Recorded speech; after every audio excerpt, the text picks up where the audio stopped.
and we are going to start our run here with InsertLogicT doing Inverse 3, all lucky emblems on beginner. Slightly adjust your webcam, okay? Oh yeah. That's better.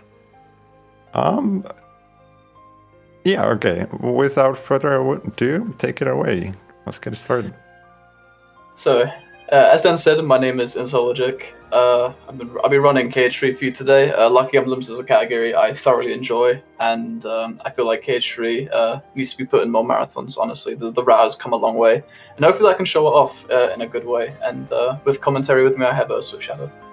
Hi, I'm SwiftShadow. I also run KH3. I mostly focus on beginner any percent, but I'm very familiar with this route, and I'm happy to be here to help out on commentary today.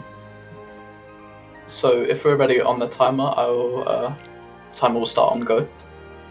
Yeah. So beginner, 3, 2, 1, go. Whew. All right, so we're going into Dive to the Heart here. It's a little bit of a lengthy intro.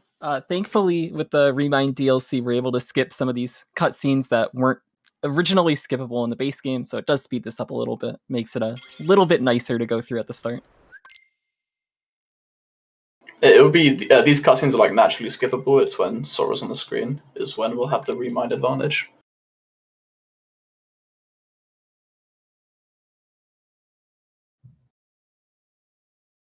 And this section is a lot like other KH games in the series, where you have this...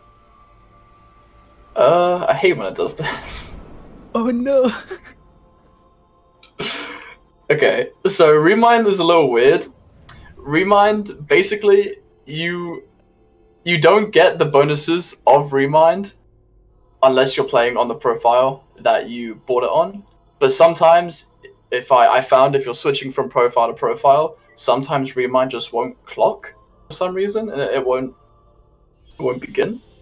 But this is perfectly fine. This is like no problem. This adds like 2 minutes to the IG2, so this is fine. Yep. And it'll only have an effect on this starting section. It won't impact the rest of the round at all. Everything else will be the same. Yeah, this is cutscene %, that's true. It's true. I'm just not skipping for the content, it's alright.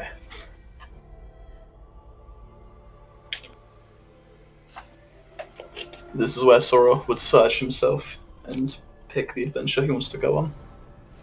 Yeah, so this section is a lot like other KH games where they had like the staff, the sword, the shield. You're picking your starting layout, which influences like your stats and your ability growth.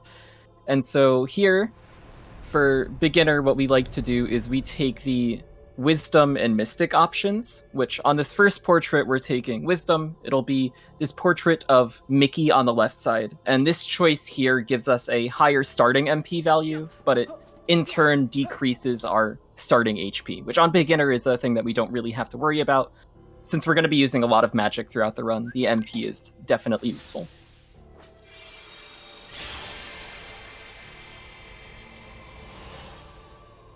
Oh, I like went to go skip the cutscene and then I forgot I can't.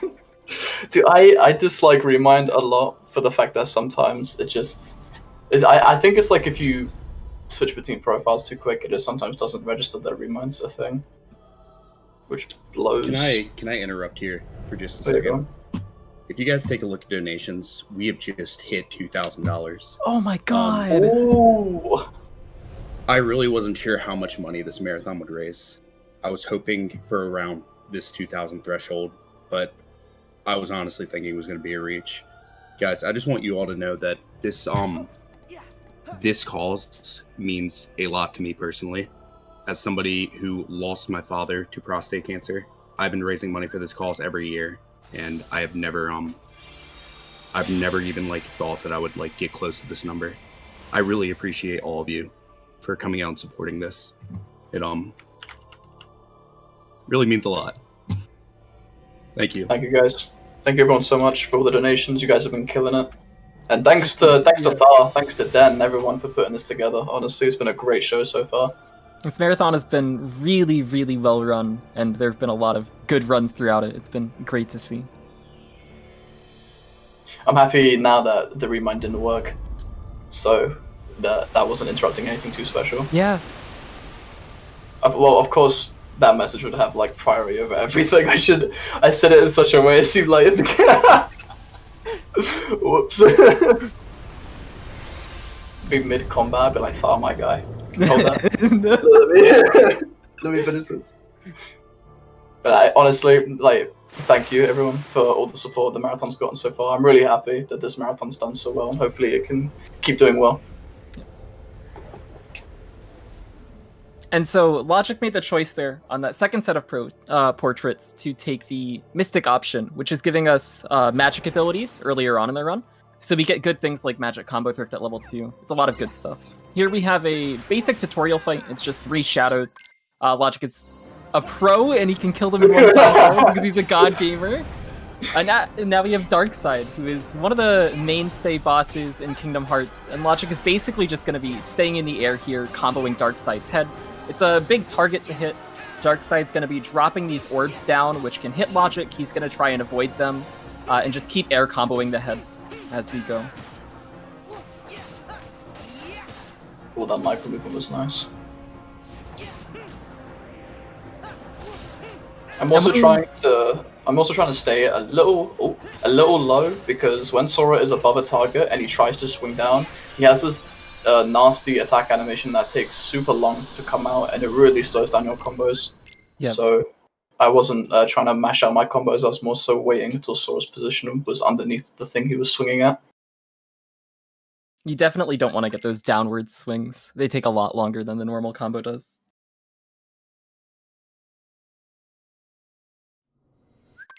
Time for Olympus. So excited. The best world! I know. I personally love Olympus in this game. I think it's, for beginner, is the best world to see and do in a speedrun. I think it's amazing that it opens up with this. And hopefully it all goes well, honestly. Yeah, I agree with Logic on the fact that it's one of the best feeling worlds to do when it goes right. However, like a lot of speed games, since it is the very start of the run, it's a very reset heavy point as well. So coming up here, we have a big mob fight, and at the end of the Darkseid fight, Logic got access to magic now. So we have 2 different spells we can use, both fire and water. Throughout Olympus, you're going to be seeing a lot of water, and water's a new spell to Cage, which basically puts up this water barrier around you, and it does contact damage on things that hit it, and then it also does a projectile afterwards.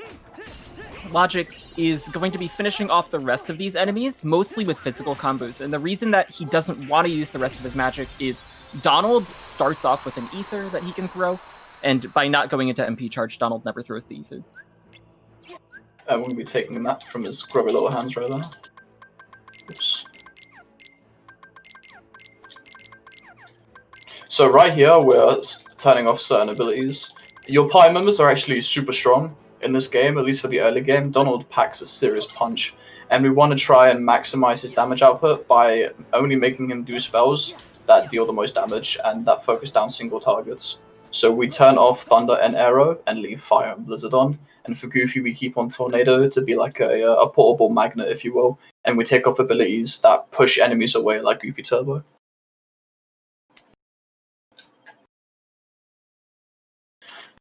Going to be taking a new Pi member in Herc. He never normally helps, but he's there. No, anyway. Herc's a jerk. Herc has a lot of just big punches that, like Logic was just mentioning about Goofy, we don't want our party members to be hitting enemies away. Herc tends to do that a lot. Hercules. That's a good one, yeah. So now we're coming into this big flame core fight. This is one of the reasons why water gets used a lot, is these flame cores die to 2 waters here on beginner. So Logic's going to be trying to position himself in ways that he can get the contact damage as well as the projectile to hit on each of these flame cores. These flame cores also have a move called a DM, or a desperation move, where they set themselves on fire and fly around everywhere, and you can't hit them without using like water magic. So by doing these waters, he's stopping them all from DMing as well. Also, a little technique that I was doing air slides right after a water cast.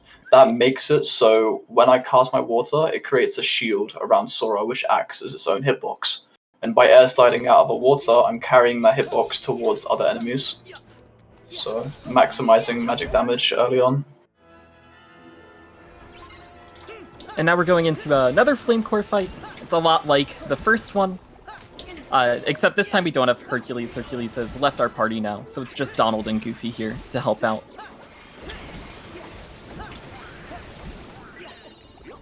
Oh, Goofy stole all my magic. Nice coverage on the DM, though. Oh, Donald! So that's why, that's why we want to turn off Donald Thunder and Donald Arrow, just so we can see more of that. So right here, I'll be skipping Trinity Sled because this Trinity Sled is a little slow, and you can do some wall kicks. Wall kick is basically an ability that lets you just kick off walls, pretty much, and it is our main source of movement next to chaining air slides. It is really useful and can provide for some really cool movement tech, which I shall hopefully. Yeah, Logic is one of the flow motion masters. Don't say that, Swift!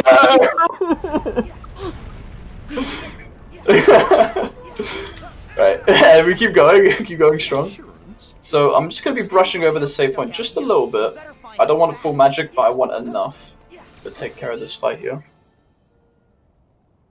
So again, this is another fight full of flame cores. We're trying to save this lady in the garden, and Logic is going to jump and air slide into this pole, which is going to spin around and group all of the enemies up in the corner here. So now they're all grouped up for him to kill with waters pretty efficiently. Oh, look at him go. Oh. There we go.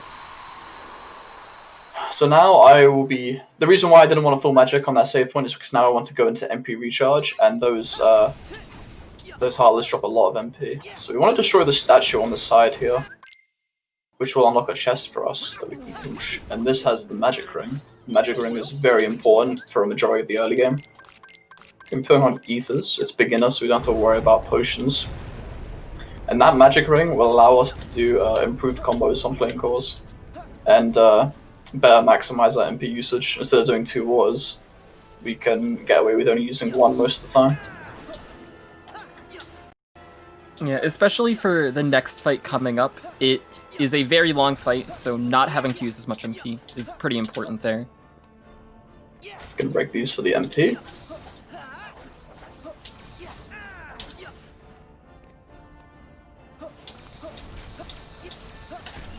Gonna be utilizing wall kick here, getting some good movement out.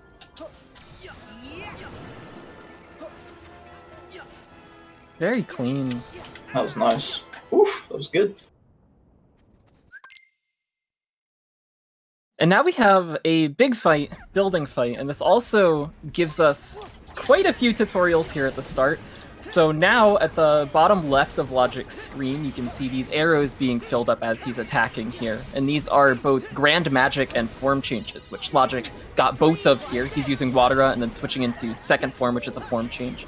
The Form Changes fill up by doing physical hits or a mix of different types of magic, whereas the Grand Magic fills up by using your magic. It's a little bit RNG depending on what you get. But you can see Logic wants to be in both, and the reason for that is we get Magnet Burst here, which you can see Logic is doing to kill all of the enemies. That's the aerial finish. So he's going to keep himself in the air using magic to get that Magnet Burst out. That was an incredibly clean fight. That was good. That was good. So it moved a little fast, but Swift hit the nail on the head with that. Second Form is a really useful form change that lets us do... really nice game-changing combos like that Magnet Burst. That Magnet Burst is really good for grouping up enemies. And now we have Rock Troll and the introduction of Attraction Flows, which you can see at the start of that fight, Rock Troll had this big ring on him, and it gave Logic this pirate ship that he can use when he hits him. And that does a tremendous amount of damage when you position it right on his back at the start there. And Logic, flashy finish with the R's. Perfect fight. That was really good, yeah. That pirate ship takes off like 2 bars of health, so it is a very, very useful attraction for that fight. Going to be talking to this Moogle here and picking up an ether in the workshop. This is a very important ether because ethers are pretty lackluster in the early game. We don't have many to pick from. Normally you would buy them from Moogle shops, but they aren't available as of right now. So here we'll be focusing on a very movement-heavy segment here. Basically, we'll be traversing the mountain. There's a lot of wall kicks here, and a cool skip I'll explain when I get to. But right now, what I want to be doing is called, we just basically chain air slides. Air slides are obviously the fastest movement over dodge roll. And there's actually a thing you can do. If you time your air slides just right, hold on, let me get the sledge grab. There we go. If you time your air slides just right, you'll be able to chain your air slides and basically just like air slide across the floor. And we want to try and do that as much as we can because it is just faster than dodge roll. Right here, I'll be going to a very, very high point in the mountain, and I'll be doing a bunch of air slides to skip a forced fight. Gonna be doing some wall kicks here. Oh, maybe not. Alright, there you go. Go do some wall kicks here. And we want to get up on this ledge. Normally, you'll see the camera freak out a little bit. Those enemies, that's a forced fight down there. But because we chained air slides in the air with a swing and got up on that ledge, we were able to just skip the fight entirely.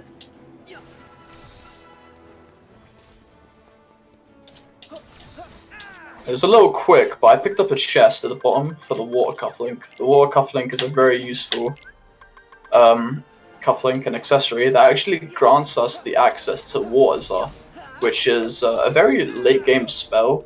You don't get access to Water until you get Water Gut, but because we have Water Cufflink, we're able to use it early. So we'll be using Water for the majority of this split. So it's nice that we now have Water to deal insane damage to enemies. Yeah, so the way that Grand Magic normally works is when you get your Grand Magic, you'd get the next level of spell. So with Water, we would normally get Watera as our Grand Magic. Water Cufflink completely bypasses that and now gives us the highest stage. It's very, very powerful early game. And it also comes with the Water Boost, which is also a very nice damage bonus.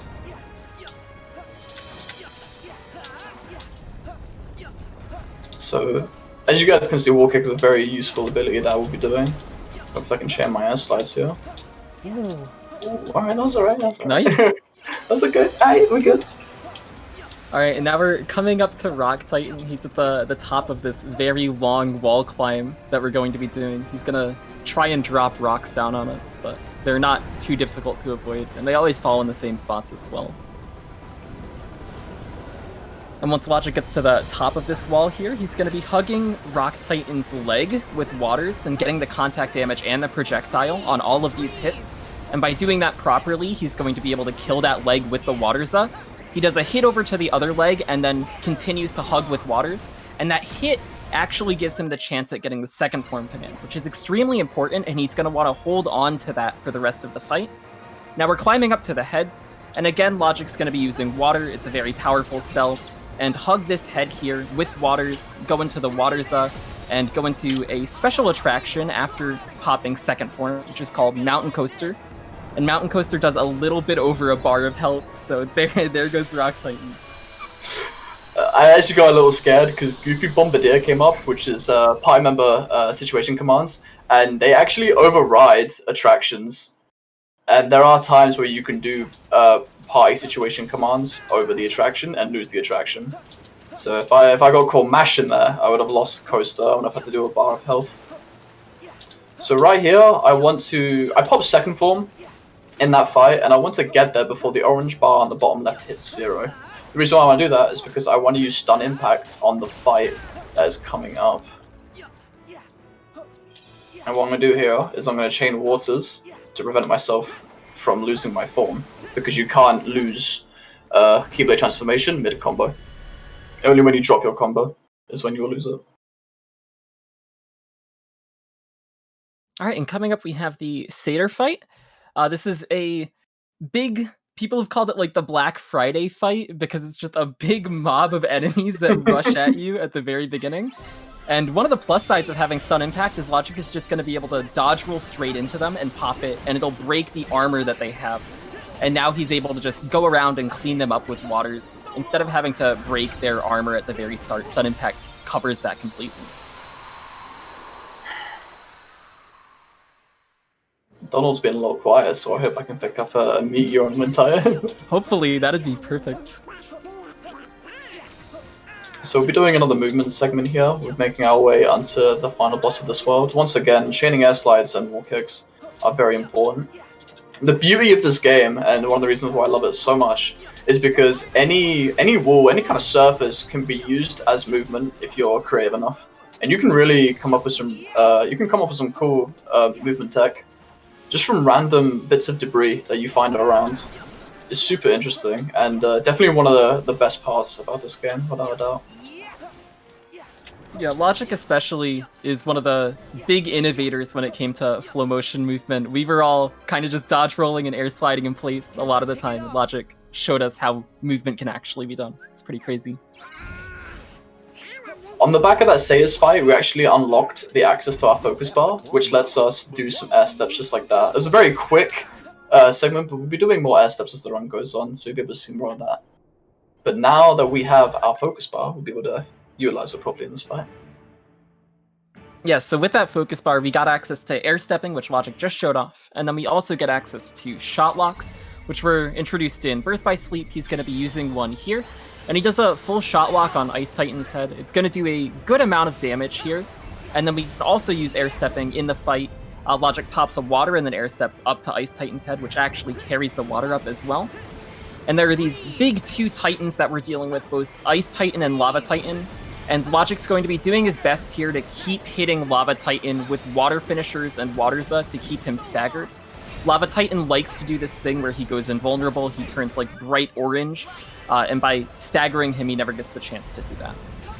And now Logic's going into Magic Carousel, which he's going to use to spin around and hit both the heads, and basically just wait out until Lava Titan is done attacking and he's vulnerable again, where now we can go back into doing the waters and staggering him like we were doing before.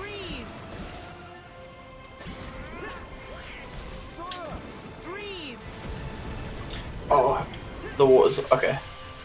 Nice. That was good. And off the back of those two Titans, we have one more that we're going to be seeing. It is the Tornado Titan, the Wind Titan here. And Logic is going to start this fight off. We have to actually get up to Tornado Titan. He's going to try and push us back as well with these gigantic buildings that he can shoot down at us. But Logic's going to be blocking them and deflecting them back. And then Logic's going to be comboing Tornado Titan here.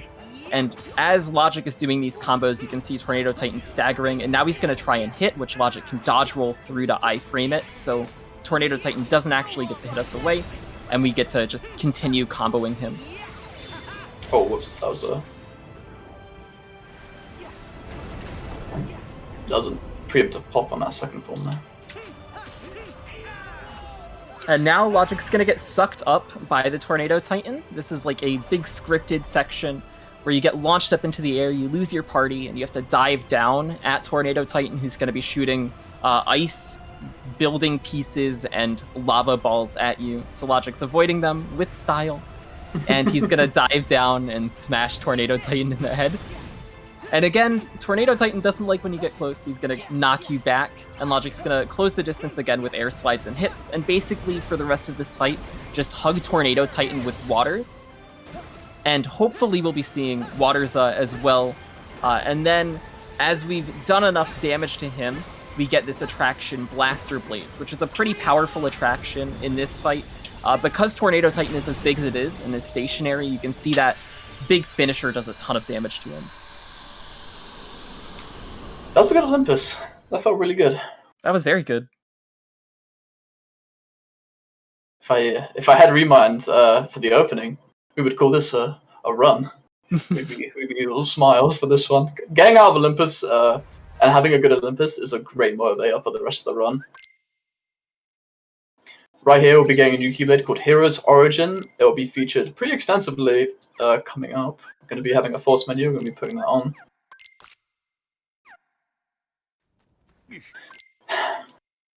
So, one of the cool things about Hero's Origin is it gives you a different form change. So each Keyblade has different forms that you get, where Kingdom Key is giving a second form, which is kind of like KH2 Sora abilities. Hero's Origin is going to give us a big shield, which we're going to be seeing a lot in Twilight Town soon.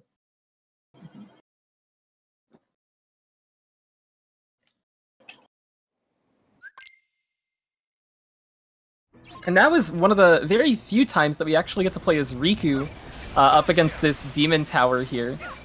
And so Logic is going to do a Thunder there and get a bunch of arrows for situation commands, and he's going to Thundaza and Double Duel, which is a command that you can do with Mickey. Pop an Ether and then do more Thunders. That fight goes by extremely quickly. Yeah, that was good. On beginner, Demon Tide isn't that bad, thankfully. And pretty much any other time he's featured in any other KH game, he's a nuisance. But thankfully, just for that, for beginner, he is very nice. So now we'll be picking up probably the most important item for this run. We'll be grabbing Meow Wow, of course. Of course. We'll be grabbing... Oh yeah, so we'll be grabbing Gummy Phone.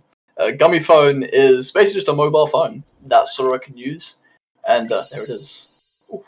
And that is what we're going to be using to take pictures of the lucky emblems that we will be running into very soon. There is already Instagram in the KH universe, so KH Twitter probably exists. Yep, you'll be seeing the Instagram a lot on these loading screens as we're going into different worlds. So I'm taking a little bit of an obscure route here. I want to be activating one of these wormholes and going through these meteorites. Hopefully we see a specific drop. Oh, there it is. Beautiful. Ooh. It's very nice. It's marathon luck, baby. So that's a fluorite. Fluorites are used to upgrade your Keyblades in the Moogle shop. And if we pick fluorites up in this section right here, we get to skip chests in Twilight Town. And because I picked one up right there, I get to skip a chest in the forest, which is very nice. Really lucky too. That was on the first rock you broke. I know, jeez. Oof. The game is buttering me up for something. Hopefully we get a second. Normally, if you get 2 fluorites in this first gummy, you're pretty much set. Yeah. In terms of fluorites. Oh, yo! Let's go! Marathon luck, baby! Oh, I love that. So now that I have 2 fluorites, I can skip both needed fluorite chests. Oh, both of the annoying ones anyway, and the only fluorite chest I pick up now is the easiest and most available one, which is great. That's extremely lucky. I know. I would kill for that in a run. That luck, oh man. Hashtag pint and a half. Hashtag it begins. Gotta love all those hashtags. There's some good ones. There are some actually unironically oh damn, those are pretty good. So now we're coming into Twilight Town, which is a world that's very familiar to you if you've played Kingdom Hearts 2. And we also are seeing a very familiar enemy, Dusks, which are these nobodies here. Logic here at the start is going to be using Waters again. He's trying to get this contact damage and the projectiles. He's going to switch over here to Hero's Origin to try and get Counter Shield as well. Unfortunately, we didn't get Waterza as well, which is going to make this opening slightly slower, but that's just the game, I guess, making up for that wonderful fluorite luck that Logic had gotten. And now with this Waterza, he's going to be able to do a ton of damage to these Dusks. Oh no. No parachute for me, I guess. Oh no. Yeah, so what we're looking for here is normally there's an attraction that appears, the pirate ship, and we can use that in the center. But there you go. Oh, yep, there it is. The game took a while to give it to us, unfortunately. But as you can see, that big swing of the pirate ship does quite a bit to all the enemies that are around. And Donald coming in clutch with the Flare Force as well. So Logic has also gone into Counter Shield, which is going to see a huge amount of use in this next fight coming up. It's the Demon Tide fight. And so at first glance, Demon Tide has a ton of health, and this would be a very long fight if we had to actually deal with it all, but we don't, luckily. So Logic here is going to be building up both Waterzas and Second Form. And once Demon Tide here starts to attack, Logic's going to switch to Counter Shield and Guard. And Counter Shield has a thing where when you guard, you get a punch that you can do, and when you guard 2 attacks, you get this big flurry of punches. And by going into Second Form here, as he does the flurry, it's actually going to store that flurry so that he can immediately switch to it and use it again, which is a really cool exploit that we're able to do here in this fight. Ending with Pegasus Run's always nice. So here we'll be seeing lucky emblems actually being collected in the run. Lucky emblems come in the shape of Mickey crests, and they are just scattered all over the world. So there's cutscenes for them right there, and that's what one of them looks like. Go back to a save point here, getting our magic pack. And we're doing a route to pick up as many lucky emblems as we can in the most optimal way possible, obviously. Some of them are extremely obscure and take you a good minute to try and find. Some of them are borderline unfair. As the run goes on, you'll see which ones be up to you to choose which ones are just cruel from the dev team. We're going through this underground here. I'm gonna opt to not do wall kick movement here. The new patch with auto target made wall kicks kinda more difficult and more unfair.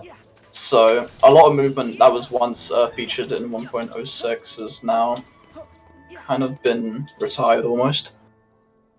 Yeah, it was pretty heartbreaking when that happened. I shed real tears.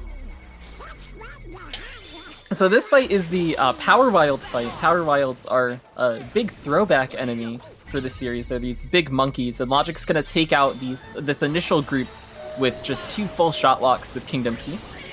And Logic still has second form, which he used back in the Demon Tide fight, so he's gonna go into the center here and get into the air and do 5 fires and then do the Magnet Burst finisher that we were talking about earlier on Building Fight. And he's gonna do this 3 times in a row, and it's gonna group these Power Wilds up and hit them and deal damage to them. We can see that this Power Wild in the back has spawned a Splash Run attraction, which we're going to want to use here. It's this big, like, inner tube splash ride from like a water park. Ooh, there we go. Nice, perfect finish. That was really good. A lot of the attractions are themed off of Disney rides. It's a nice charm to it, which is very nice. What I'll be doing is I'll be storing second form here. Basically storing your forms. You can switch Keyblades, and you're able to just kind of like store forms on Sora. Oh. Now that way I don't lose any bar from second form, and I can take my time picking this stuff up. Oh, this hill. There we go. Nice. You go on the safe one. There you go. Magna Burst is an extremely useful ability on second form for early game especially. I think it's probably the most used physical ability that we do. It's extremely useful for grouping stuff up. That paired with Waterzar provides a devastating combo for most mob fights, and you'll be seeing that utilized again in this upcoming fight.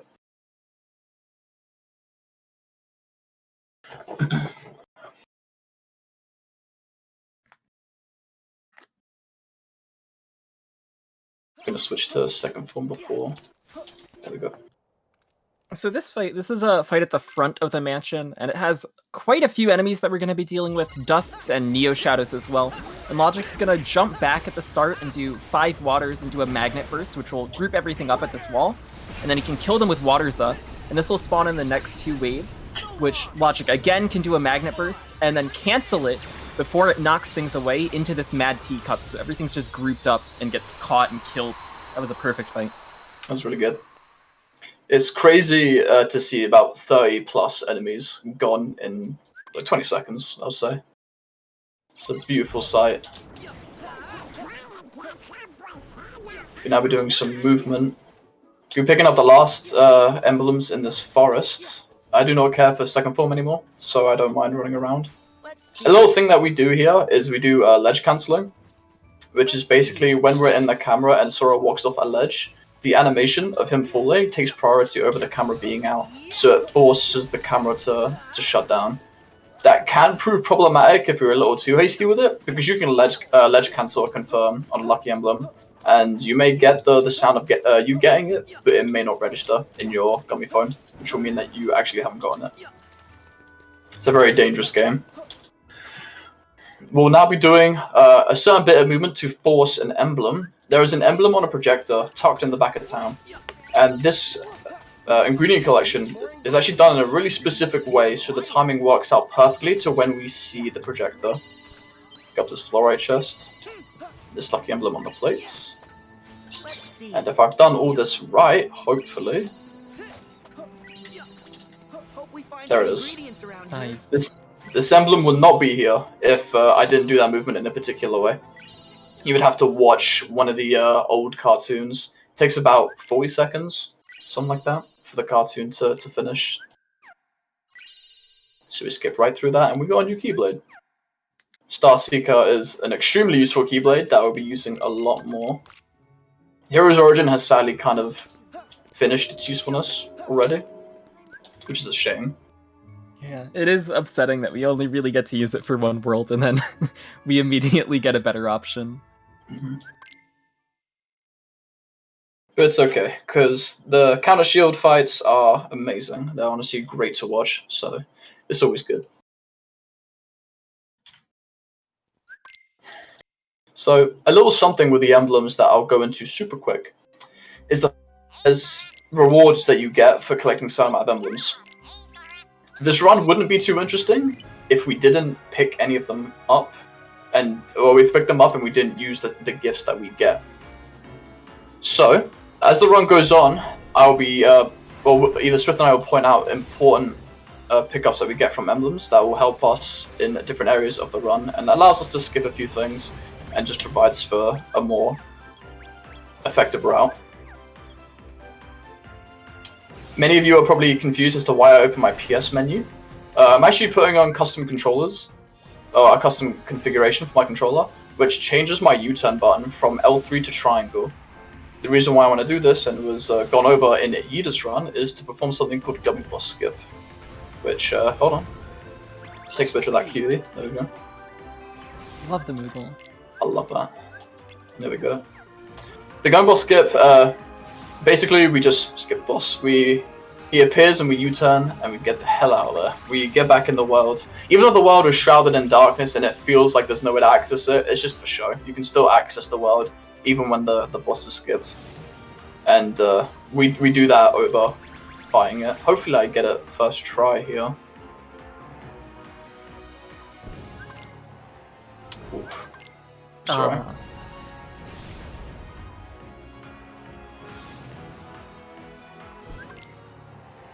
Oh, a little early.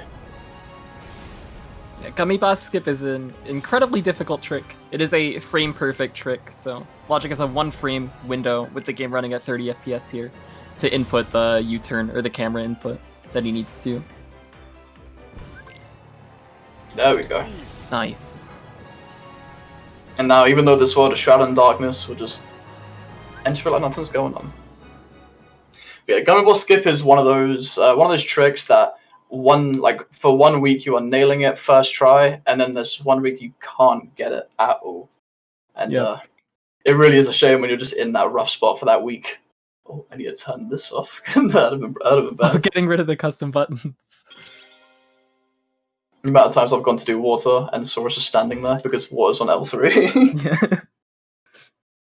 So now we're entering Toy Box, which is the Toy Story themed world. We start off in Andy's room, which is a pretty cool place, and we've got these toy soldiers that we're going to be fighting. So Logic, again, is going to be using quite a bit of water. So we still have the water cuff link on, which is giving us that water boost in Waterza. And then he's also doing some hits here to hopefully get double arrow guns. Nice. So we can use Waterza here to clear out a bunch of the enemies, go into double arrow guns, and then use an ether, and we'll see this our first usage of a link here, which is going to be our Meow Wow. And a cool thing to point out about links is, well, an important thing is that they can only be used when you have full MP, so we do have to ether in order to use it. And Meow Wow in particular, he hops around a lot, and he has this big finish that does a ton of damage to enemies everywhere. We only ever use Meow Wow for his finisher. We don't use him for his jump or dash anymore. Yeah. Just because the dash is random in the direction he goes, which is really unfortunate. Right here, we'll be using the fluorites that we picked up. Oh, if I knew where it was. There we go. And we'll be upping our Keyblade by 1 magic. We'll be buying food, tents, and ethers. A thing with this game is there's a side... There's a different way to boost your stats, health, magic, and everything, which is through cuisine and eating. Food is available in the bistro, or buying from the Moogle. And because it's beginner, we don't need to spend too much time buffing ourselves because we're already pretty strong. So we only buy the chocolate mousse just for the extra magic stat and the boosted magic amount, which is really useful. And we'll be getting more, just better food as the run goes on. Using Blizzard here to create ice trails, and we'll be able to do some flow motion on the on railings. I say railings because it's the exact same animation you would do on normal railings. And Blizzard's actually a really cool option to go from one place to another in a straight line. Is once we get Blizzard, it is our best form of movement if we're down a straight and narrow line. Yeah, Blizzard is incredibly useful during movement. Unfortunately, it's also not as great in combat just because it's basically a worse version of fire. But in movement, it's got a lot of usage that we'll be seeing, especially here in early game. So these are the mech fights, and Logic is in a big mech now, and this mech has a triangle command called Exploders. Each of the different color mechs has a different command that you can use. Exploders here, it shoots bombs out of the right cannon on the mech and then the left cannon, so Logic's positioning himself to get double exploder hits on everything here. There's also these toy soldiers that are running around on the ground, which ideally, if your party members were nice, they would kill them. But that doesn't always happen, so in between this time with Exploders, Logic is going to be punching and trying to shoot these toy soldiers that are on the ground to make sure that they do die. Okay, my party members were kind of slacking there, but that's fine. We'll now be using Blizzard once again and picking up a mech. Mech is really good for movement, so we want to be in one as much as we can here. And we're picking up an emblem, and then we're going to pick up an accessory called the Fire Cufflink, which is... It provides the same boost as the Water Cufflink for fire, so we get access to Faraza and a fire boost. And fire is our main source of damage output for a majority of the run, actually for all the run. Fire is our go-to damage, so this accessory is very important.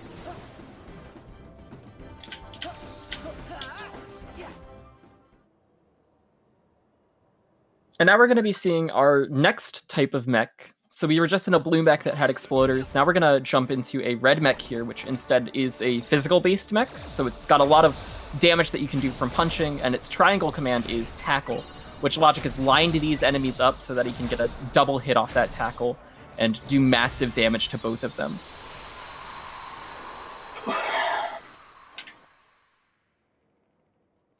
Well, I'll be doing some extended movement just to get from one side of the toy store to the other.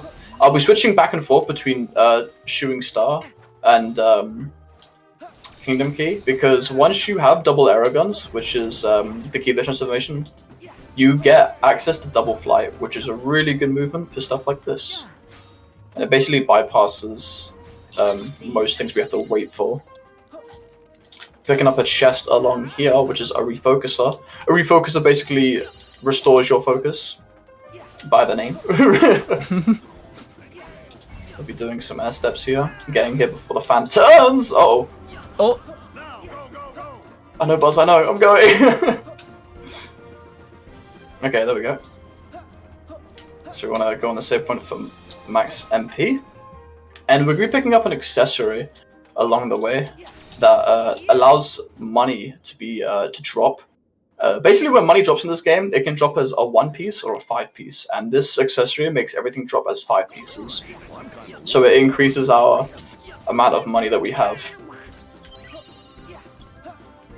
Before we go down, we'll take a picture of this emblem right here. We're doing a Blizzard shot.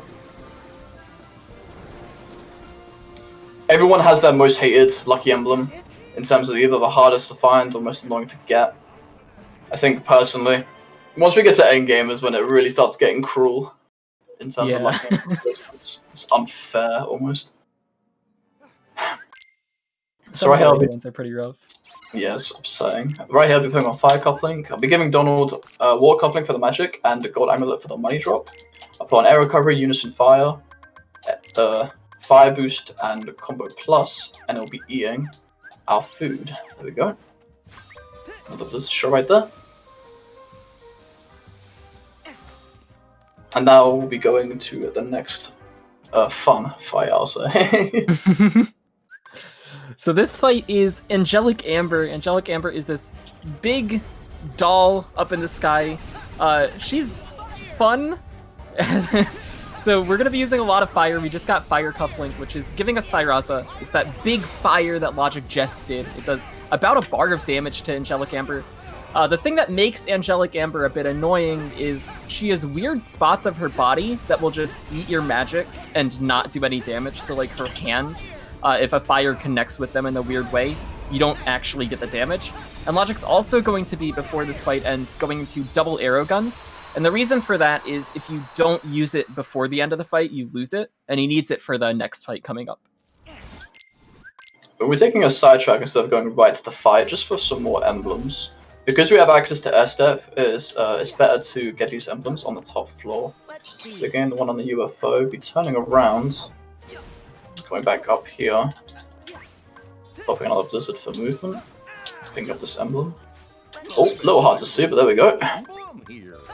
The blizzard landed perfectly. I know, I was a little worried it wouldn't let me pick it up there.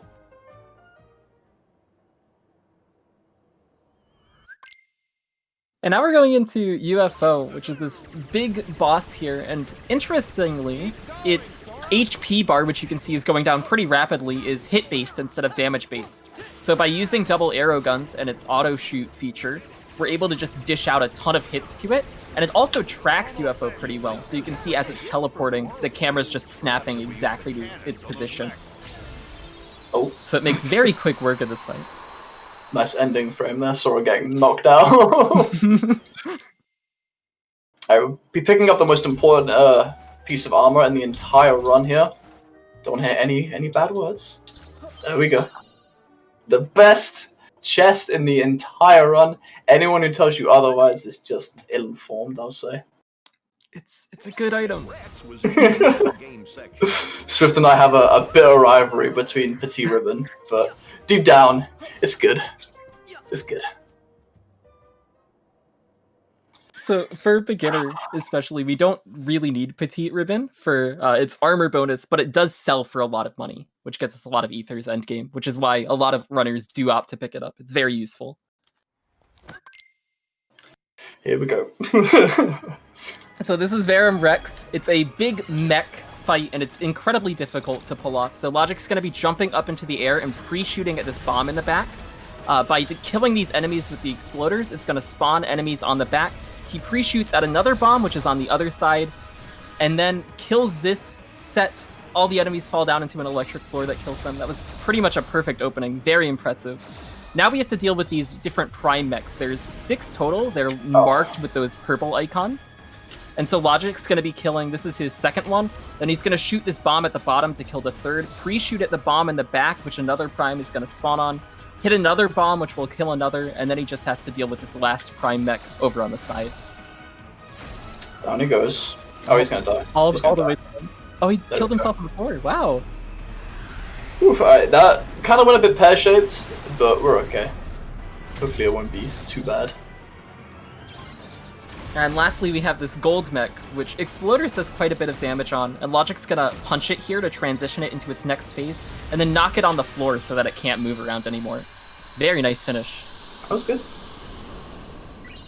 Okay, I was talking in a VC with a couple of friends before this run. A 51 frame rex is good, but above a 1 minute is kind of debatable, and all my friends were gonna absolutely destroy me if I didn't get below 1 minute frame rex. So I'm in the clear now.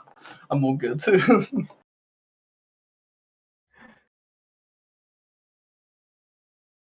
So now that we've finished that, we're actually going to be leaving the world because we got a new link called Ralph. We're putting on a magic ring because of the... Okay, a part of me was like a little hesitant to finish that for some reason, but we're okay. So we'll be going to another mech. I think I'm a little out of range for this. Just to finish up the last of the emblems down here on the shop floor.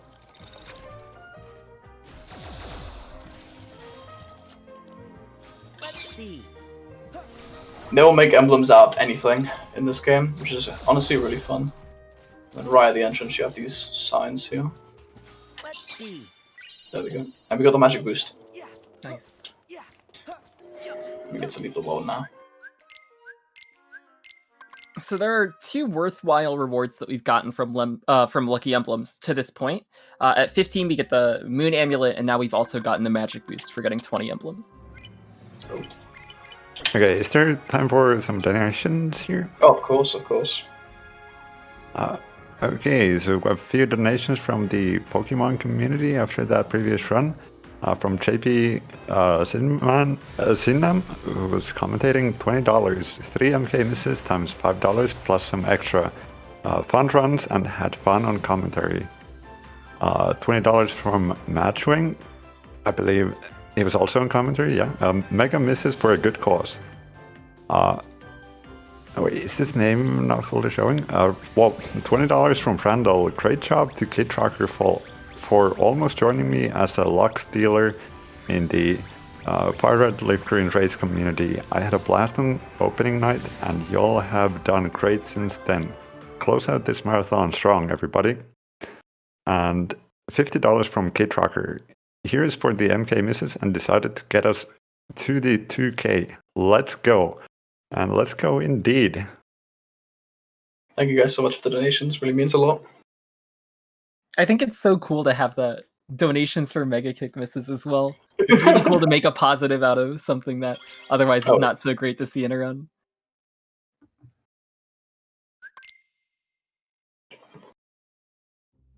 So now we're entering the Kingdom of Corona, which is a world based on Tangled, the Rapunzel movie.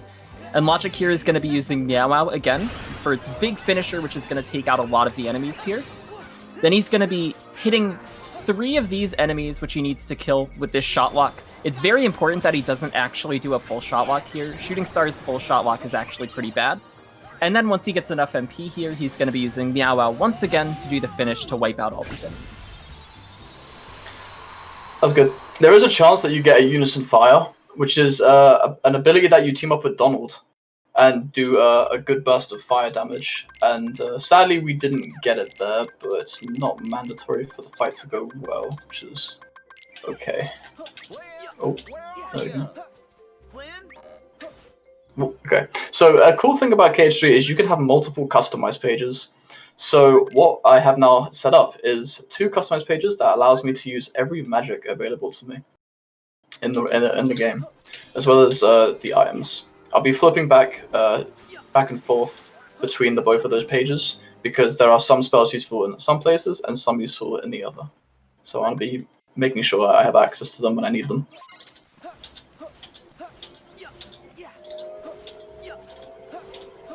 Maybe this isn't such a good idea after all. So Logic also, just from that previous fight, he got a new kind of magic which he just customized, which is Arrow now.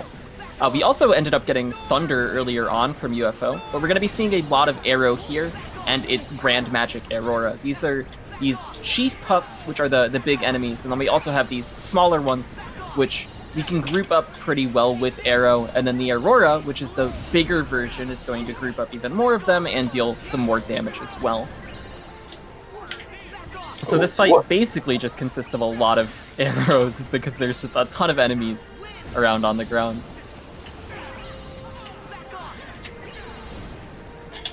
Oh, bugger. Oh. I beat us a spur. Nice. And Logic also went into double arrow guns again, which he's going to be storing as we saw in the previous worlds.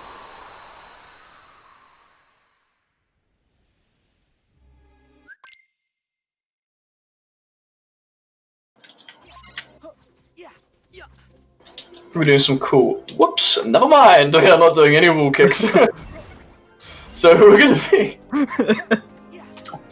gonna be attempting wall kicks because of the amount of terrain in Kingdom of Corona. There's a lot of hillsides and walls we can bounce off of, and want to be sure we're at full magic for the upcoming fight. There we go.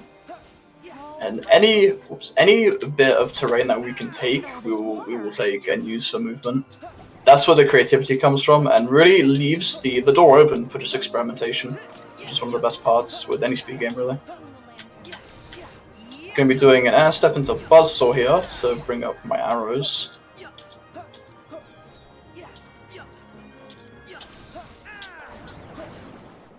Nice step there.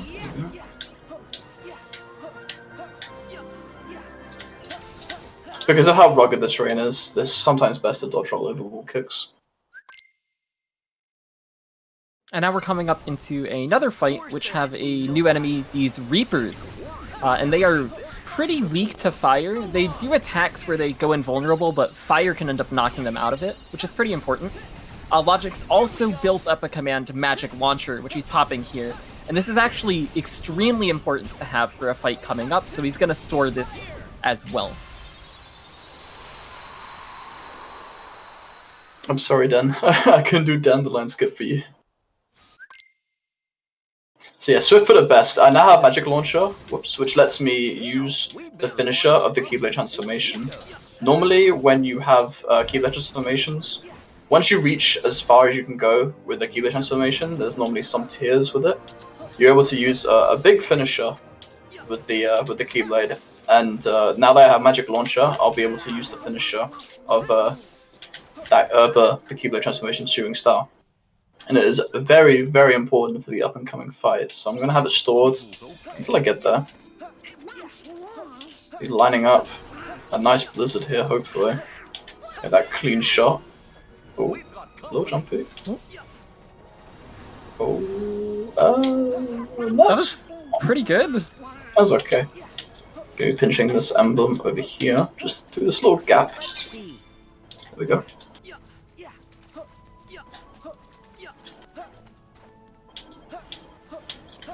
Again, chaining air slides. I'm gonna whip out Shooting Star, a Magic Launcher, just for the double flight.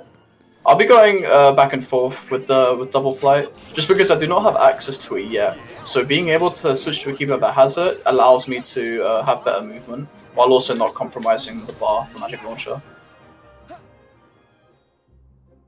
Logic also picked up a Damascus chest there, which is the next level of Keyblade upgrade material that we're going to need. So we had Fluorites earlier, now we're getting some Damascus as well. We pick up another Damascus chest here, and we're going to be utilizing double flight for this terrain here, which lets us skip a majority of the area to our right. And instead of just double flying again, we're actually going to take a detour into this little cave here to pick up an emblem. This cave is kind of scary on other categories. I just hope I don't get nutted on. Okay, we're okay. Nice. I'll be going up here. Picking up another Damascus chest. And I'll be waiting for Rapunzel to do a situation command to get over. Velocity Online does not condone the use of the phrase "nutted on." So to give context to that phrase, Power Wilds can throw a nut at you, and the nut has a chance to stun you where you can't move for a while.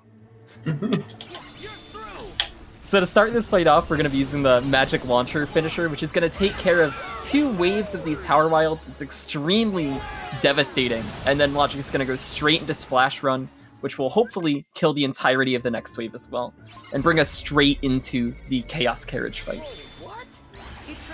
Logic's going to start this off with a Kingdom Key Shotlock. The reason that he's using Kingdom Key Shotlock over Shooting Star is Shooting Star's Shotlock actually moves you, and Chaos Carriage can only be hit on the front part of his carriage where his head is. So doing the Kingdom Key Shotlock ends up giving you a lot more damage because a lot more of it is likely to hit. Calculated. We're good. We're good. And now that Logic's finished the first waves of Chaos Carriage, he's gonna push himself up against this wall here and get into a position where he can build up with Ralph, our new Link.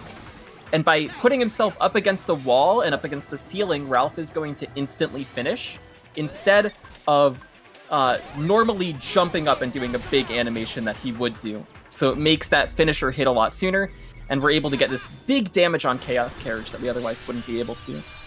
Really nice fight. That was good. So a small thing is Ralph's blocks sometimes spawn just at random, and for that trick to kill, we want to make sure that we get 2 downwards facing blocks, and I only got 1 there. So I was unable to kill, but still got a lot of good damage. We're doing some more wall kicks here. We just got an ability called Super Jump, which lets us jump out of a wall kick. This is a beautiful ability because it allows us to wall kick, super jump, and then super slide. And now we can traverse terrain with ease, pretty much. It allows us to get some good movement. Rapunzel's calling you. Do we have to go? Pop a little blizzard here just for something quick. There we go. Gosh.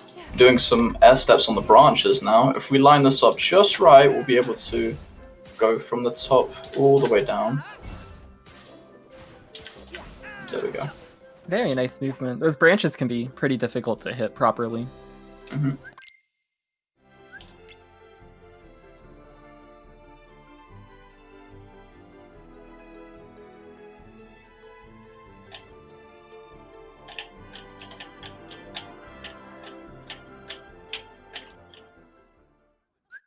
Alright, now the kingdom is amazing, but we're gonna leave. The reason why we're leaving is to pick up an emblem just outside the kingdom.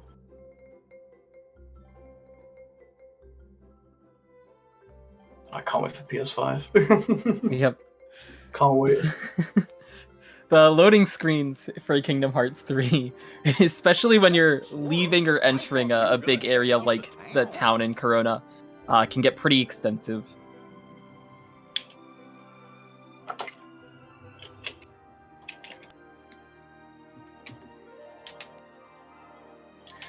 Okay, now we'll be going through the town and picking up some emblems along here. It's pretty nice how the emblems are distributed because we get to see pretty much the entire town before we leave immediately. So we're going to take a picture of this fine gentleman by the archway. Pick up this ether... Whoa. Pick up this ether chest here. Hug this corner and get this with the barrels.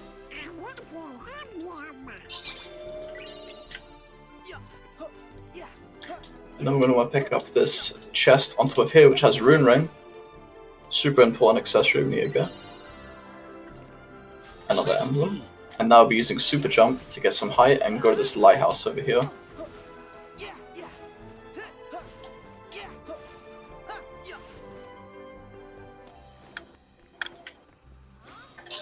There we go. Look how beautiful it is. Oh. Eye candy. It's such a pretty place. It's very nice. I'm sad we don't get to stay here for long. And now chain some air slides, pick up this last emblem on the door, and progress into the best part of the run. It's so fun. It is amazing.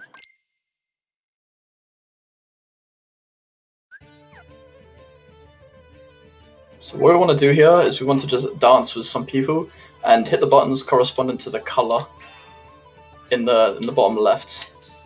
It's pretty nice because it kind of gives you, an idea on what you want to push. Just because spin, it will be the orange petals spinning in a circle, and step will be the blue petals kind of bouncing up and down. So it gives you a nice little cue on what you want to do. This is so fun. This is the only good part of KH3. Fun.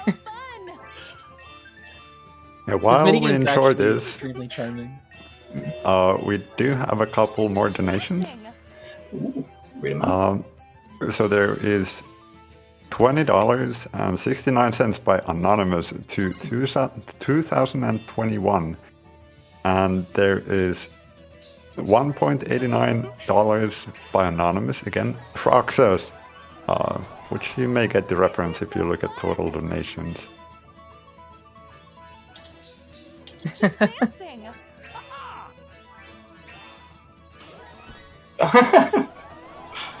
That's good. Now I'll be cleaning up dance, the very wholesome ending here.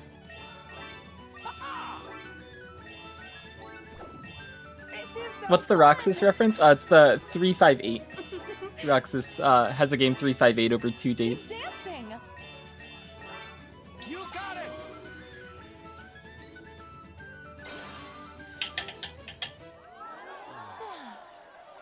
Now the wholesomeness is over. Let me get back to the fighting. Back to murder.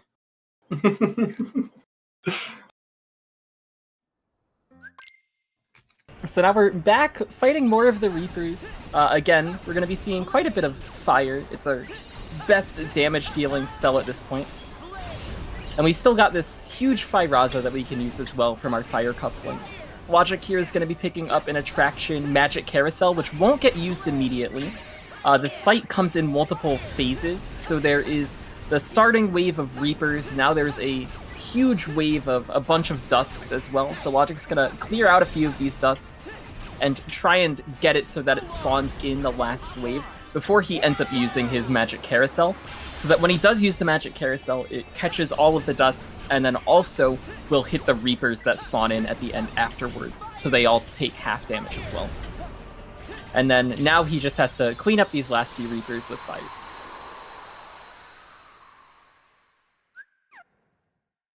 Okay, no, that was a good fight. I sent an entire fire combo just into nothing, into the crates in the back, because I thought, oh, a target would take over. So I may have wasted an ether there, but my ether count should be okay with Ribbon. Mm. You should definitely be okay. The targeting in this game can be way less than desirable, especially when there are a lot of enemies on screen or a lot of objects other than enemies, which can get in the way of what you actually want to target. Mm-hmm.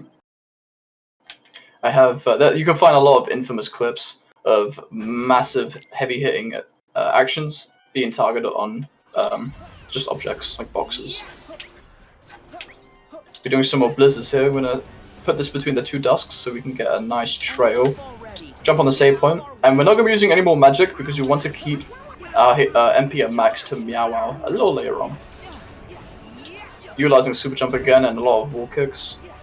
You can actually cancel your air steps with a circle, and I want to do that just so we don't have to waste any extra time with animations.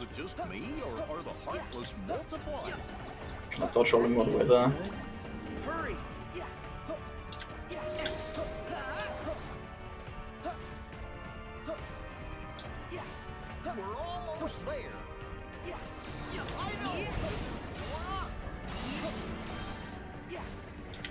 Ooh, my ankles. Those enemies are rough. I know. And now this is a short fight, so Logic's gonna jump. This is like the one time we jump. It removes the armor on the Chief Puff so that the finisher ends up killing everything.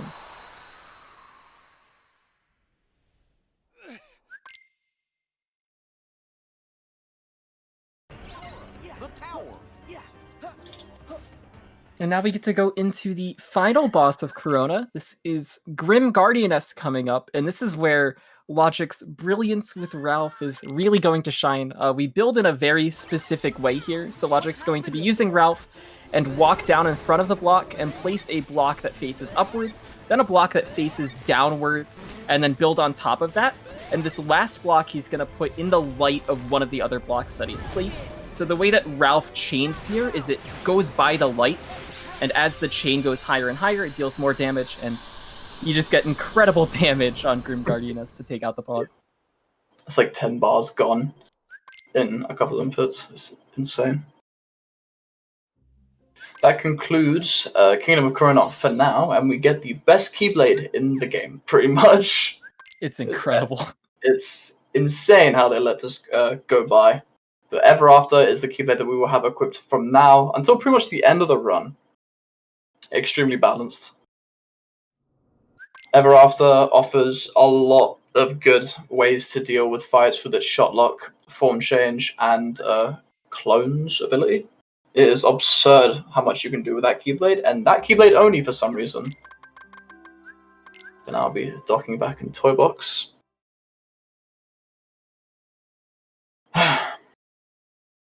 Hashtag aliens, hashtag ham. Some of these hashtags, I swear.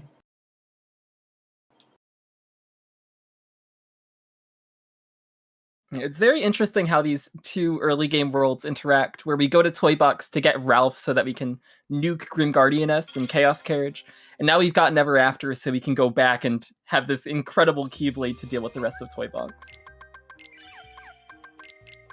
You putting on here? Getting rid of Hero's Origins, sadly. There we go. We'll now be upgrading. Hopefully, I've gotten enough materials to upgrade Ever After to the point I want. Okay. Whew. Nice.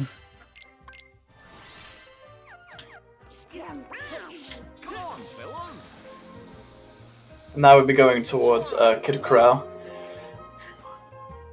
This part will mainly be played in a mech, but the reason why I did that menu there is just so I can equip everything and be sure that everything's ready for the final boss, where we are not allowed to have a mech. Pop a cure here. I want my magic to be full, but I don't want to waste any ethers, so I'm going to let it naturally go down as we play through Kid Corral. Now this is Kid Corral 1. Again, we're back in a blue mech like we were in the first fight of this world, and we have to deal with a total of 6 mechs, 2 red, 2 blue, 2 purple. And this whole section is basically, we're building this gigantic cactar statue, FF reference, so that we can get up to the vent where the boss is. So we have to go through 3 different fights in order to build these blocks back up.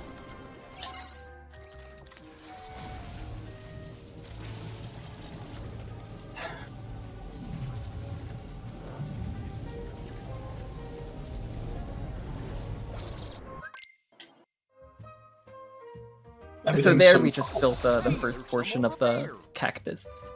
Yep.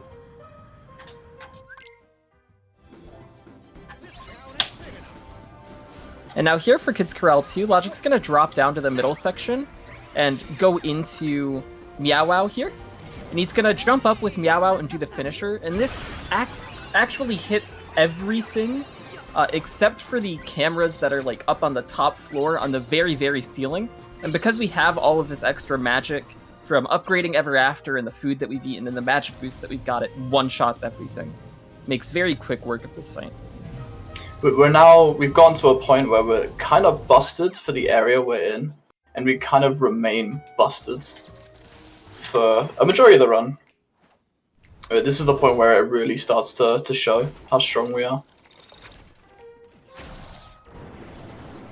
And now for Kids Corral 3, we're getting to see the purple mech, which is our first time using that, and it's got these gigantic cannons. And a cool thing you can do is hop out of the mech and go back in, and it refreshes the cooldown on the cannon so you can immediately use it again and just nuke all of the enemies here. So now it's just clean up with the fast shooting blaster that the purple mech has as well. The purple mech actually has the fastest shooter out of the 3 mechs, but we never actually get to hop in a purple mech because there are no idle purple mechs except for this one in Kid Corral.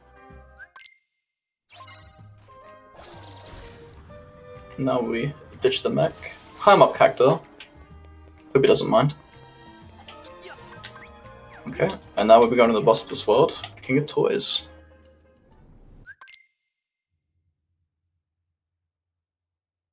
King of Toys is basically just a huge version of the UFO that we had fought earlier, and this boss in particular is one of the reasons why getting Ever After from Kingdom of Corona and coming back is extremely important. The Ever After shot lock makes quick work of this fight, so Logic's going to do a full shot lock here. And you can look at its health bar and just see how much damage this shot lock actually does. He's going to do another full shot lock, and then all it takes now to kill is one Thunder, a refocuser that he's going to pop, which he picked up earlier to get his focus back, and then another full shot lock to kill. This fight goes incredibly quickly with Ever After, otherwise it can be a bit of a nuisance. Mm-hmm. There's actually differing strats depending on the console you run. So it was touched upon in Swiss Run actually about hardware differences, and hardware differences actually play a part in this run. I used a refocuser for the shot lock, but on a base PS4 you would have to use an elixir because the refocuser will just simply not allow you to get another 28. Basically the way it works is the ticking of the shot lock is kind of linked to your FPS, and the PS4 Pro can more stably provide better FPS than your base PS4. So you'll always collect more shot locks, at least more shot lock ticks, on a PS4 Pro over a PS4 base. On a PS5, the thought of it is just amazing. I can't wait for it.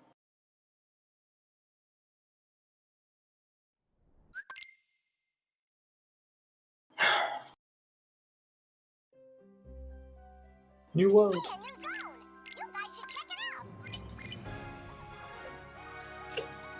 So now we're headed into one of the longest gummy flights of the run. One of the cool things about KH3 is it's a lot more open with the gummy ships. They aren't like auto-scrollers like 2FM. They're not more rigid like the ones in KH1 either. You get to basically form your own path, and one of the things that we're going to be doing here is taking a detour to pick up a faster gummy ship called Endymion, which, although it takes time to pick up now, it ends up saving time throughout the rest of the run because we're going to have a faster ship that we can use. It's also good to know that Endymion is extremely powerful, whereas the Moogle ship just has a gravity block. And this, we have to actually fight a gummy boss near the end of the run, and this gravity block would be a nuisance. It would take forever. It would be awful. And Endymion kind of solves two problems by providing really good movement and really good DPS. So it is 100% worth to go out of the way to get it. We initiate that wormhole just to allow us to go to Arendelle and Caribbean later on with ease. But it's tucked all the way in the very back. So we're going to be using boosts, scattered, and go grab it.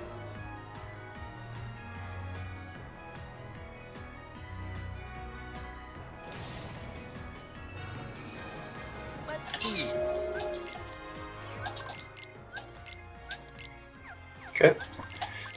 And with that, we have Endymion, and now we'll be going on to the next gummy skip.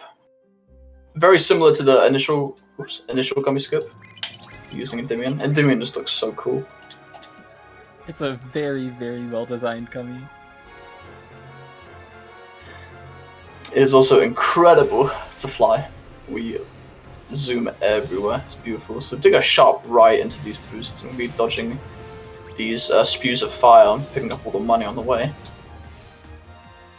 We're going to be initiating a fight just to retrieve our boost back, because once you enter a fight, it kind of resets your ship, and we can leave it without any repercussion.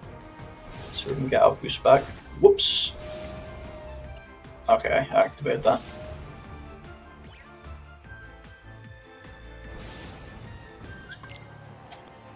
Nice, there we go. Oh, first try. That's beauty. Alright, nice. I'm happy I at least got one first try. It's always a nice feeling.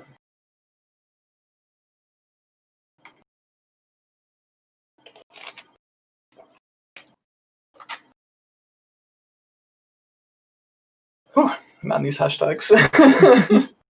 Hashtag Secret Forest. The Secret Forest. So now we're on our way into Monstropolis, which is the Monsters, Inc. themed world.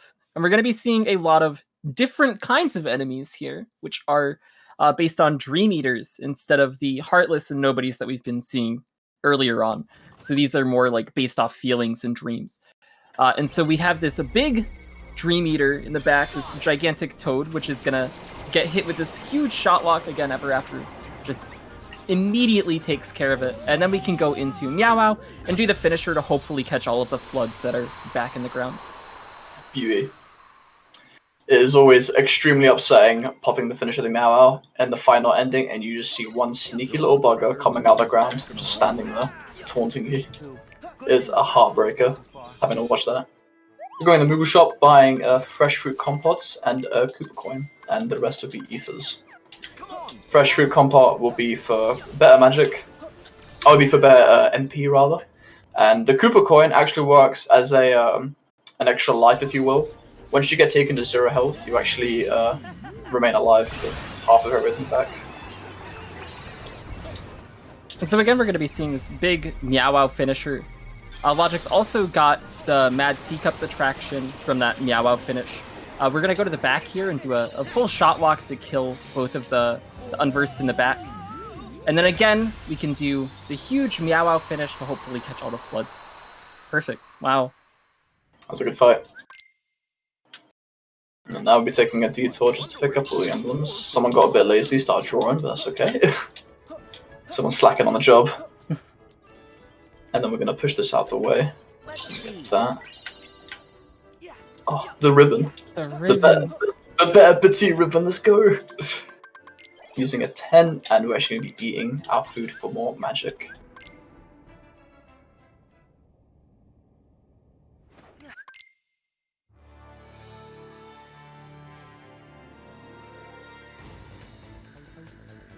Oh, pardon me.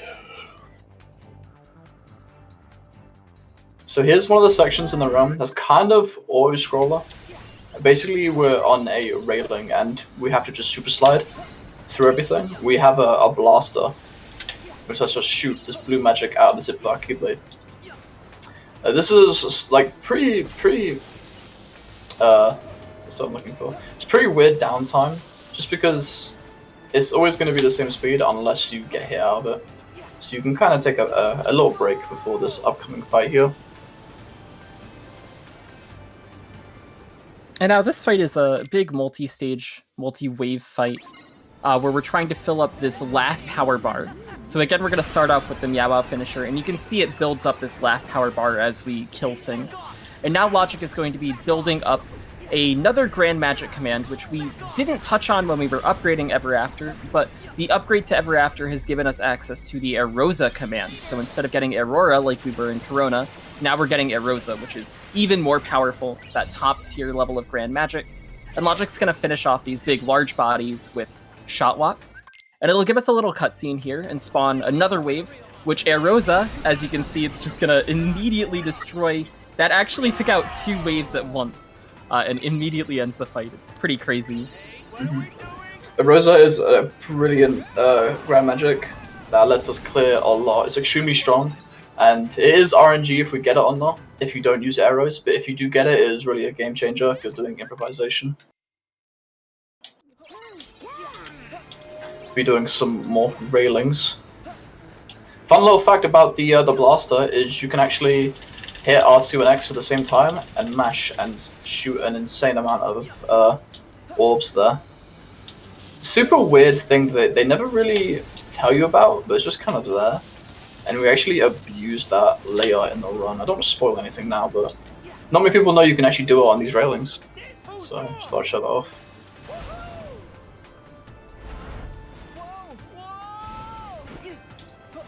Imagine if you fell, and like that was it. It just ends. Oh no. Poor Sora.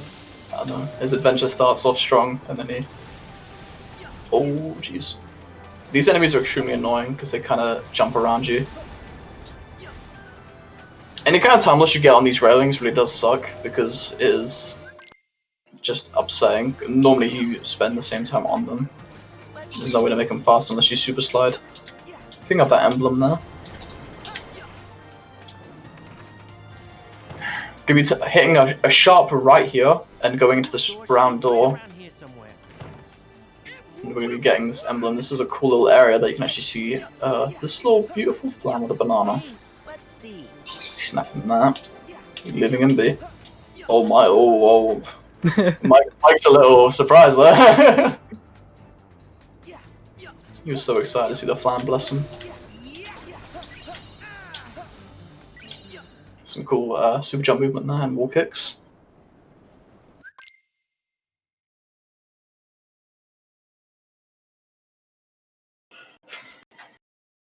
And now we'll be going into even more movement. This area, Monstropolis in particular, has a lot of movement, and the fights are pretty spread apart, but the movement is actually made very nice and actually made enjoyable by the enemies that spawn and the obstacles that are up and coming, except for these damn stairs. The stairs are so weird. And they're so bad. The weird thing about stairs is you really can't chain air slides up them if you go at them from a certain angle. So you could be chaining an air slide and then just get caught right in your tracks by just this weird stair.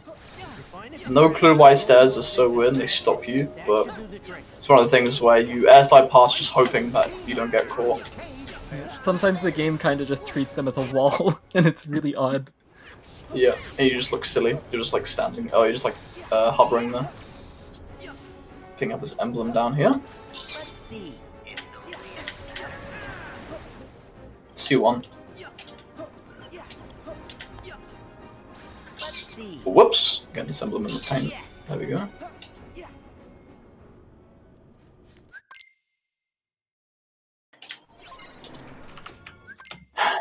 So as you can see, the gap between fights is extremely long. But that's okay, because it's actually made very fun with the enemies that spawn. We're picking up this emblem, and if I haven't missed one, we should get Buster Band. There we go. Alright, we haven't missed a knife yet. Now we're going into this fight here. So this is the electric room fight. There's a lot of electricity going around. Again, we're gonna use Meow Wow. Meow Wow sees some huge usage throughout this entire world, and this won't be the end of it. We're gonna do another shot lock to take out these bigger toads. And then again, our best friend comes back, Meow Wow. And this huge finisher. Once you see, like, when it pans out to show the enemies dying from a Meow finisher, you can see how insane the range is at times. It's absurd.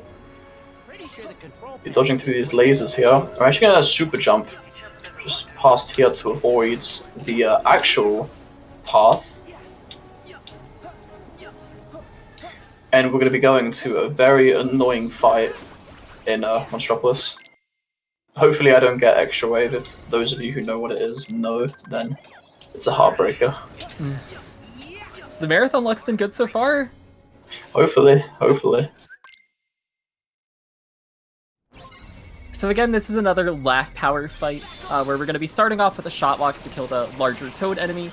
It also lifts all of the other unversed up into the air, which is really nice so that they don't get a chance to go underground and avoid this Meow Wow hit. Oh, and as I say that, it looks like one flood. Oh, two floods got away. The floods can be extremely annoying with just going underground and being unhittable, especially when you're doing those Meow Wow finishers. Oh no! Extra wave! This is extra wave. So the game, for whatever reason, can just give you an extra wave here, where normally killing that wave would advance you to the next phase of the fight, and sometimes it just doesn't, and it gives you this wave, which is a lot worse to deal with. But in doing so, it also cuts out a wave later. It basically just, this wave replaces one of the waves later on, but it's never something you want to see.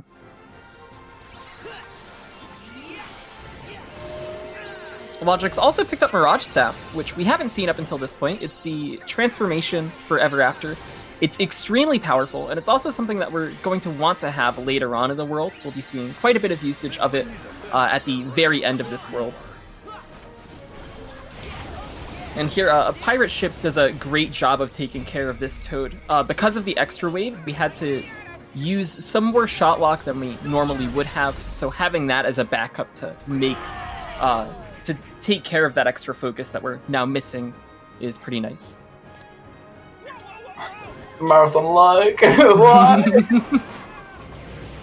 It's going so well. I know. It started off with the fluorides, went downhill from there. Yep. So now we're going to have a very long corridor, just up and coming. And I'm going to be grabbing an emblem and picking up a chest. Actually, nah. I think I'll skip this chest. I think I should be okay for money. Ooh. I haven't used a lot of ethers thus far, but I think I should be okay. So we're just going to be going over the save point to get our focus back. And taking a picture of this emblem. And then we're going to line ourselves up and shoot a blizzard. Because of these very straight corridors, this is a great spot to use blizzards for movement. Over going wall kicks or dodge rolls.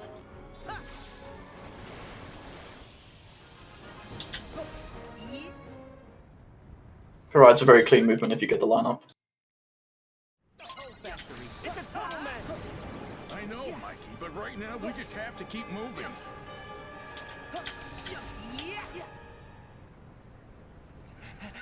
And now the entire factory here is kind of just burning.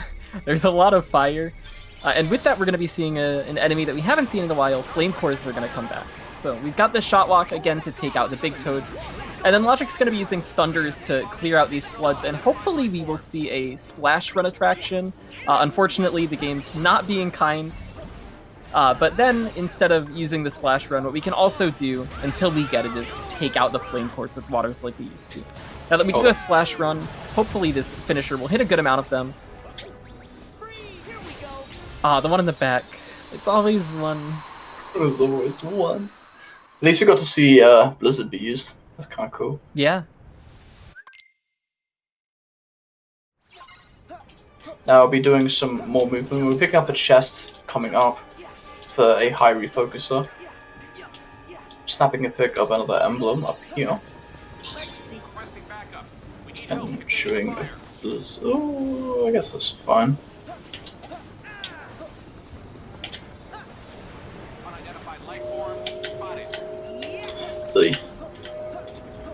Alright, because we actually got Mirage Staff, we can run off and not have to grind it. We want to have Mirage Staff at this point, going into the next fight, but because I got it partway through that fight, I'm able to kind of skip a lot of the enemies and not have to build any arrows.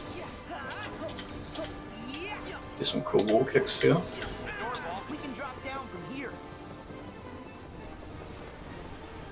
Gonna hug this corner here and land up on this ledge. Snap that picture. That's the last lucky emblem for Metropolis for now. Then we want to switch to Barata and go on this fight. Now this is a great fight because we use the best link 3 times. Yeah. So Meow finisher again just has such a large area and deals so much damage. And we're basically just gonna pop Meow over and over again. So Logic's just gonna Ether and then Meow, Ether, Meow, do it 3 times, and then at the end we only have 2 enemies left that are gonna be these 2 large bodies, which get taken out pretty quickly by Ever After's incredible shot lock. Both the partial shot lock and the full shot lock from Ever After are absurd. So it's really good to use partial as well as the full, just to save some focus whenever you can.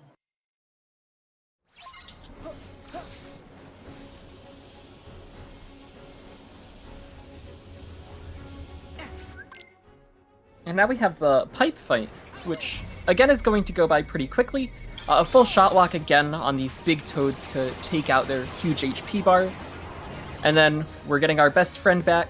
Meow Wow comes back out with the finisher to take out all the inverts again. This world of Monstropolis has been fittingly named Meowstropolis in my stream, just because of the amount of times we use Meow Wow. It's like pretty much every fight outside of the one firefight where Meow Wow gets used. It's crazy. It's absurd. But you know what? No one's complaining, so it's okay. Do some cool wall kicks here. We go into the final fight of Monstropolis, Lump. Lump is really weird in terms of damage you can deal. He has a lot of resistances that kind of go against what we normally do for most bosses and for most fights.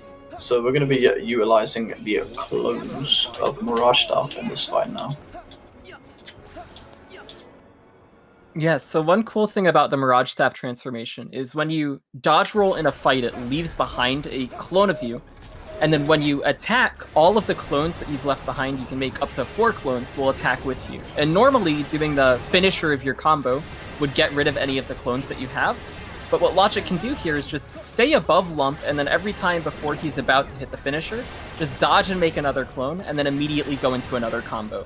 So this entire time we have these huge bursts of projectiles that are hitting Lump, and because you have so many projectiles hitting, Lump's resistances don't really make as much of a difference. We're also hoping that Mike is going to cheer us on, which he did a little bit earlier in the fight. And now Lump has gone into his second phase, so Logic's going to switch over to Ralph and build up into the air towards where Lump's hitbox is going to be. Really good fight, honestly. Yeah, that was really good. Normally you can get the kill there without needing to Ralph, but it's very rare. You need Mike to pep you up for a lot of the fight and just hope to get good RNG in terms of the attack patterns you get from Lump. Okay, now we're getting on to the longest world in the whole run. And a lot of people's least favorite, for good reason, I think.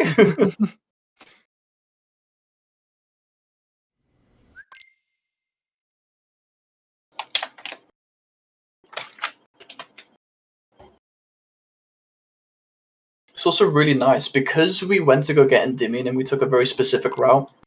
We unlocked a wormhole that we're actually going to be leaving from to go to Arendelle. And this is a much faster way of getting to Arendelle than going through the wormhole that we initially came from when we entered this world map. So another benefit of getting Endymion is having that wormhole to leave from, which is very nice.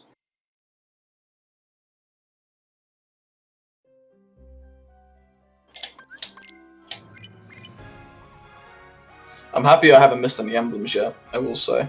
Yeah, it's been good. The only reward that I've used from emblems has been a single magic boost. However, there will be an item that, or an accessory, sorry, that we'll be using in replacement for something else later on in the run. And that one magic boost that came from the emblems is also very good to have, because normally in beginner any percent we would go back into Corona and do a special turn on a barrel that we can only do after we've completed the world to get a magic boost. And the magic boost that you get from the emblems ends up replacing that, so we don't have to re-enter the world there. Nice bit of RTA time save, you don't have to go through a lot of loads. Hashtag where hearts return. God, I don't normally pay attention to the hashtags, but now it was mentioned, now I can't get enough of them. Every Instagram load, I'm just so excited now. What's gonna come up next? I'm so excited.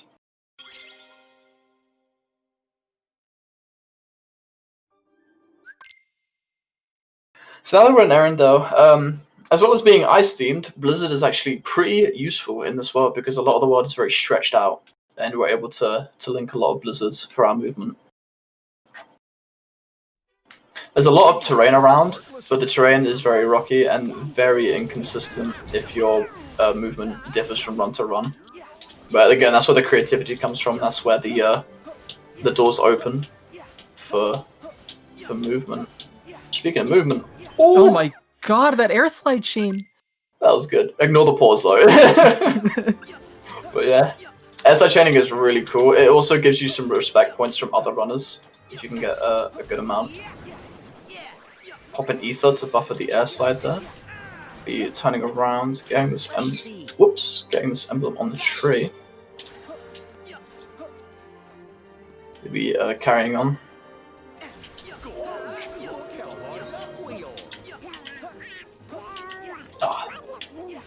Not as impressive with the slide chaining. Oh, decent at the end. Still good, yeah. And now we're seeing the return of an enemy that we saw way back towards the beginning. It's the Rock Troll again.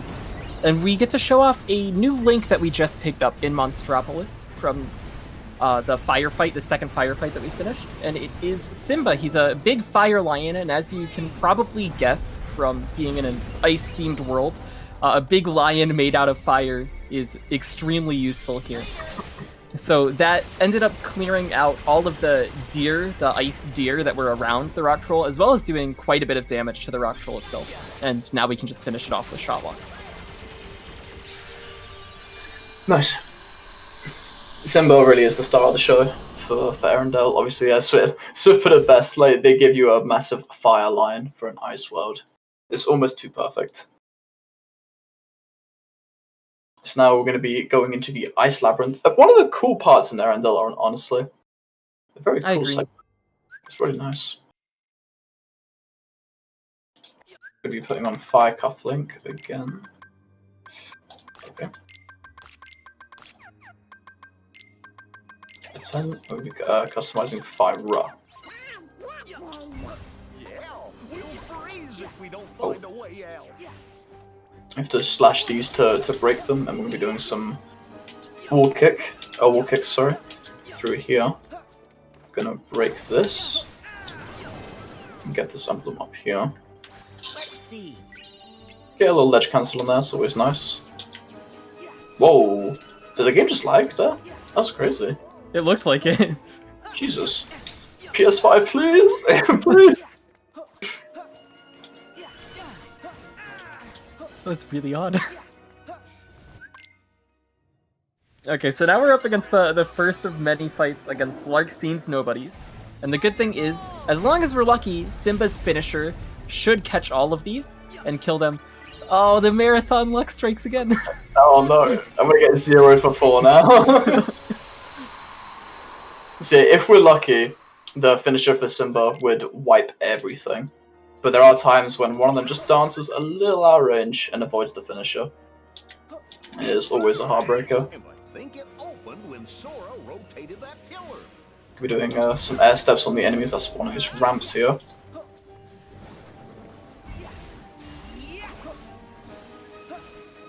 Hopefully your lock doesn't mess me up here. There we go. picking up this emblem right here before we go into the next fight. And we're gonna do the same thing. Yep, just another Simba, another finisher, and hopefully the game's nice. Okay, whew. Awesome.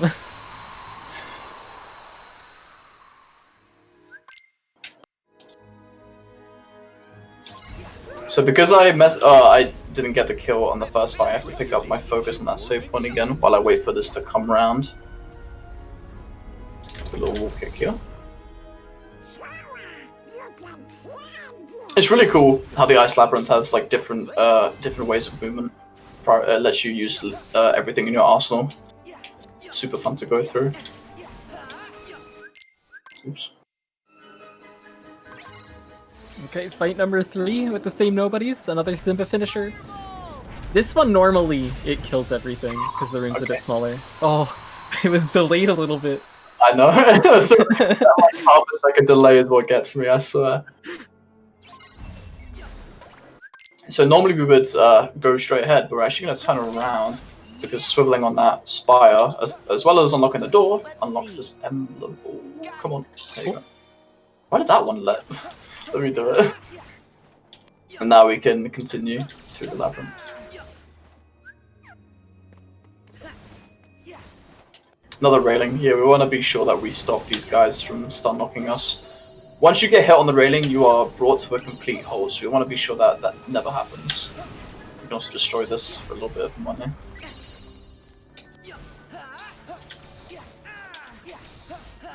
Okay. Another one. This is it, the final one.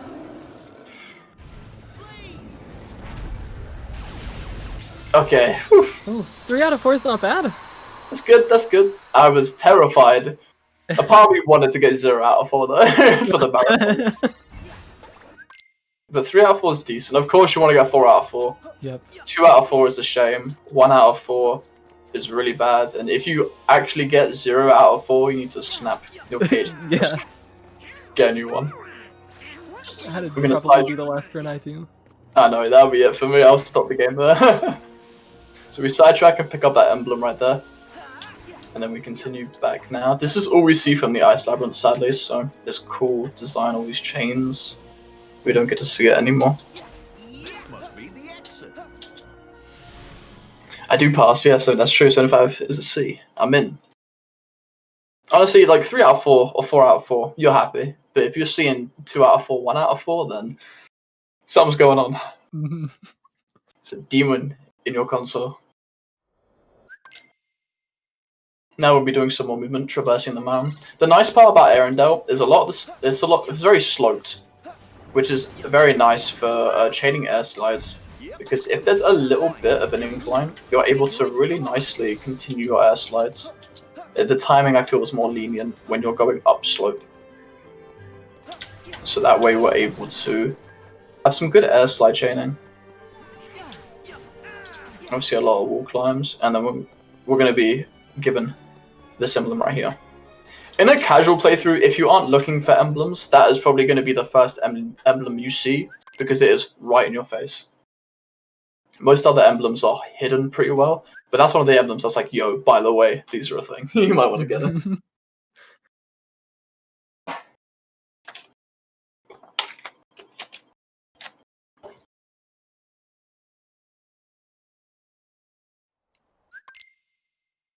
Time for fun. Yep. So here's one of the parts that, as Logic said at the start, this is one of the longest worlds in the run. This is one of the parts that makes it that way. We just have this long auto-scroller sled section where these frost serpents are gonna shoot lasers at us. Luckily on beginner, they don't really do much damage to us. A lot of runners will end up having a Kupo coin here, and they can take this as like a bathroom break, because you can die once and use your Kupo coin and you're still fine. But on some higher difficulties like crit and level 1, you get like 3-shot here, and it's extremely scary if you do end up messing up and taking a hit. It's not too terribly hard to avoid them, but it does get a little bit nerve-wracking knowing what can happen. When all 3 are on the field at once and they're shooting lasers one by one by one, any kind of slip up and you're probably going to die on crit level 1 crit. But basically, the way you avoid them is when they shoot their laser, it depends on the direction that you're currently holding. So if you're holding a neutral direction, you can go left or right. If you're holding left, you have to turn right. Or if you're holding right, you have to turn left. So you'll see that they'll shoot one by one, and then we just kind of serpentine around them. So what you could do is you could hold a certain direction until they want to shoot, and then just turn. Oh, very quiet there. That was an odd gap. That like threw off my timing too. You can also jump over them. Sometimes when they're super far to the side, the beam will just be so low that you can't dodge it. But because we have jump, we can just leap over them.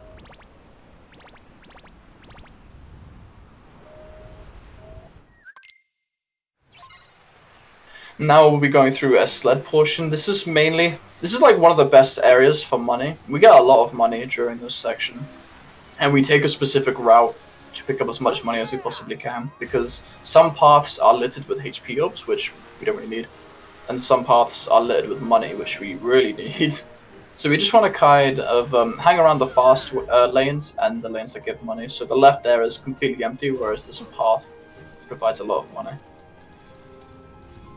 And this is actually a super cool minigame because there's actually a leaderboard just for this minigame. And it's super interesting because you can actually do this. There's a lot of different ways to do this portion, because you don't normally, like, you see all the money on my left, you can take different routes on my right and jump off different portions, kind of cut through these trees and stuff. So again, a super interesting area where movement and money management is a really, really good aspect. Yeah, it was really cool during the early days trying to figure out which way we should actually be going down this slope, because the game gives you so many different options.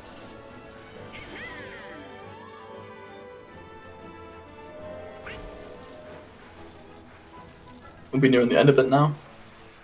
Picking up this little bit of health. And then we get to the 3 frost serpents we fought earlier. Yep, so these are the same 3 frost serpents that were shooting at us back on the mountain. Now that we've got Fyra, we're doing even more damage with our fire combos. So a full fire combo with a full ever after shot lock on this frost serpent's head just immediately kills it. And then on the next one, another full fire combo with a Fyraza kills it. And then it's basically just one left that you just have to keep hitting with fire until it dies. Cool. Okay. I was poor judgment on that thunder there. I thought it would do more.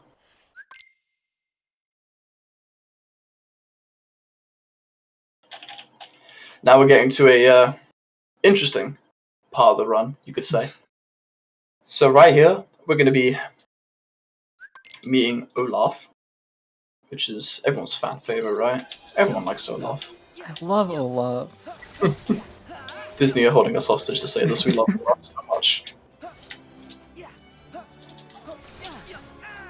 Going to this beautiful spot, and we're going to be collecting Olaf and building him. This minigame is actually pretty interesting because you can get some pretty comedic dialogue and some pretty comedic results with building Olaf. One of my favorites is there's a massive, like, I think it's like just a rock that is used as his body. If you go a certain direction, and casually playing through this, I thought this had a good burst of personality. But in the speedrun, we don't care for personality, we go quick. So there we got the body, and now we're going to get the head. I'm ready to be found now. I wish we can get this sooner so Olaf can stop talking schmack. And then we pick up the legs. The legs don't spawn here until you get both the head and the body. So we can't get that immediately.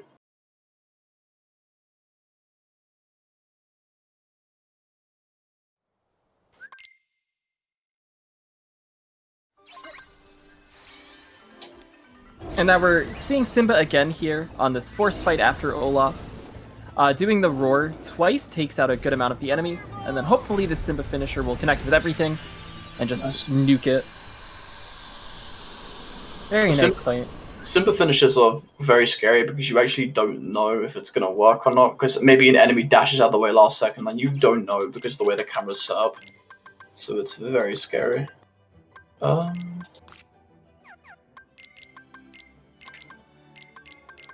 Yeah.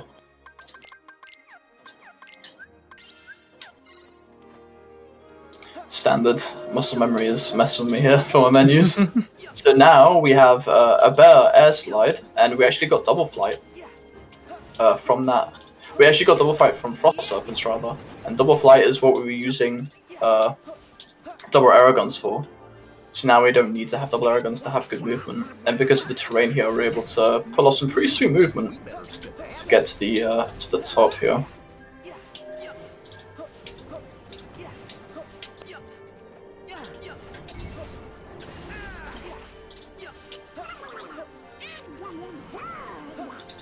Just keep moving. You'll warm up. Gee, nothing ever gets you down, huh, Sora? So as you can see, we're really utilizing every bit of movement we have to traverse this mountain as fast as we can. We're hopping over this here. Using lock-on to get some good movement in there as well. And then we're gonna make our way just to this underside of the cliff and pick up this emblem. Spill in the snow. Then we're gonna continue. Am I high enough? Oh yes, that was beautiful. Nice. Now hopefully change some air slides just until here. Let's see. Get that.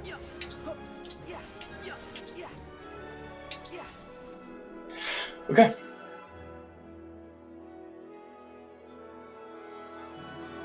Now we're going into one of the bosses here of Arendelle. It's the big fluffy snowman Marshmallow. He's very, very present in the Frozen movie, and as we've been seeing throughout Arendelle, fire is a pretty wonderful tool for dealing with Olaf as well. So Logic's going to be doing quite a few fire combos here, leading into Fyraza, our grand magic, as we've seen, and then ethering when he needs to in order to make sure that he has enough MP to continue these fire combos on Marshmallow. Look how sad he looks. Now that we've got him up in the air, that Shotlock's gonna decimate his health bar. Landed the fire. Oh, that'd have been so cool. Ooh. That'd have been cool.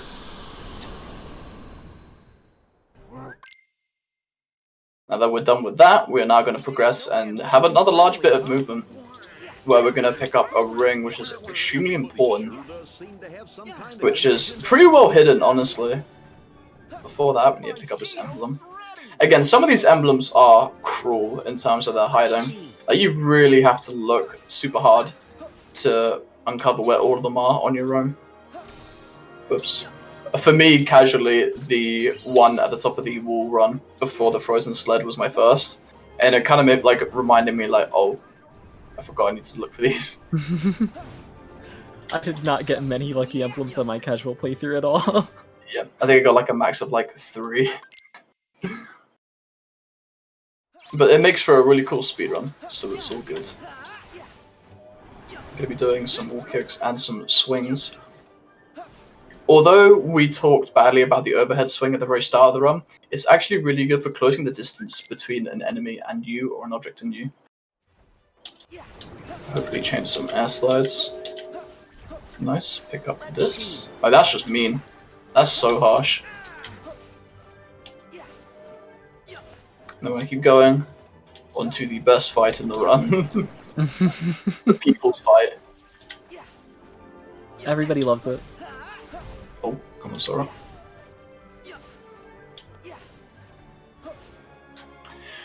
Ah, here we go.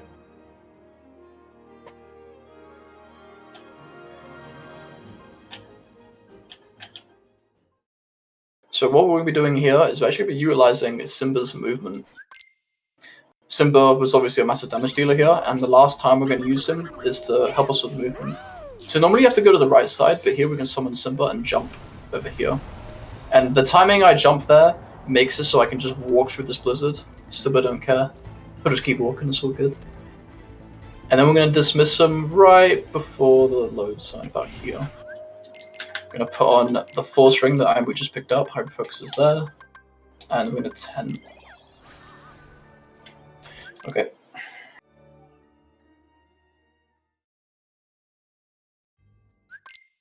So this is the big bad boss coming up. It's Skull. This is one of the hardest fights in the run to execute, because as soon as something goes wrong, the fight kind of just starts to crumble. So Logic's going to start this fight off with a full shot lock on Skull before Skull starts running.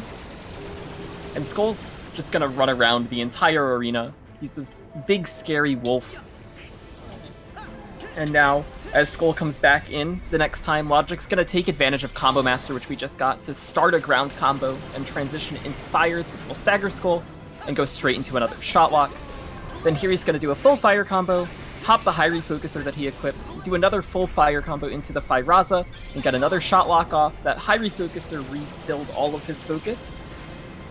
And now he's going to pop another ether, do some more fires, and then finish off with one last shot lock as Skull is howling here and spinning around. Oh, please. Oh, please. Oh, please. Oh, please. Oh, okay.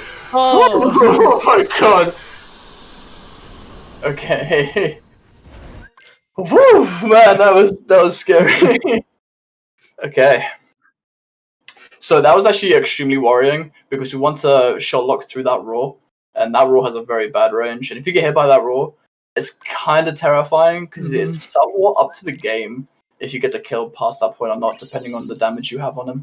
I saw a fire dancing around him right before that shot lock. If that fire didn't connect, I think that fight would have gone a lot different.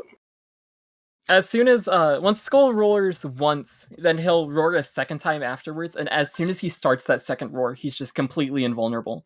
So if we don't get the damage to connect before he starts that howl, it's over, and you have to take a pretty lengthy desperation move. The worst DM in the whole run. It is awful. Now we'll be living through the same wormhole we left for Arendelle. Instead of turning left, we'll just turn right. And we'll be going to Caribbean, my personal favorite world. I love this world so much. Would we have time for a couple of donations here? Of course. So we have $20 from Sid, spelled as SYD, with a smiley face. Thank you very much. And $6.42 from Mario Killer 32. Angry noises, even numbers, people.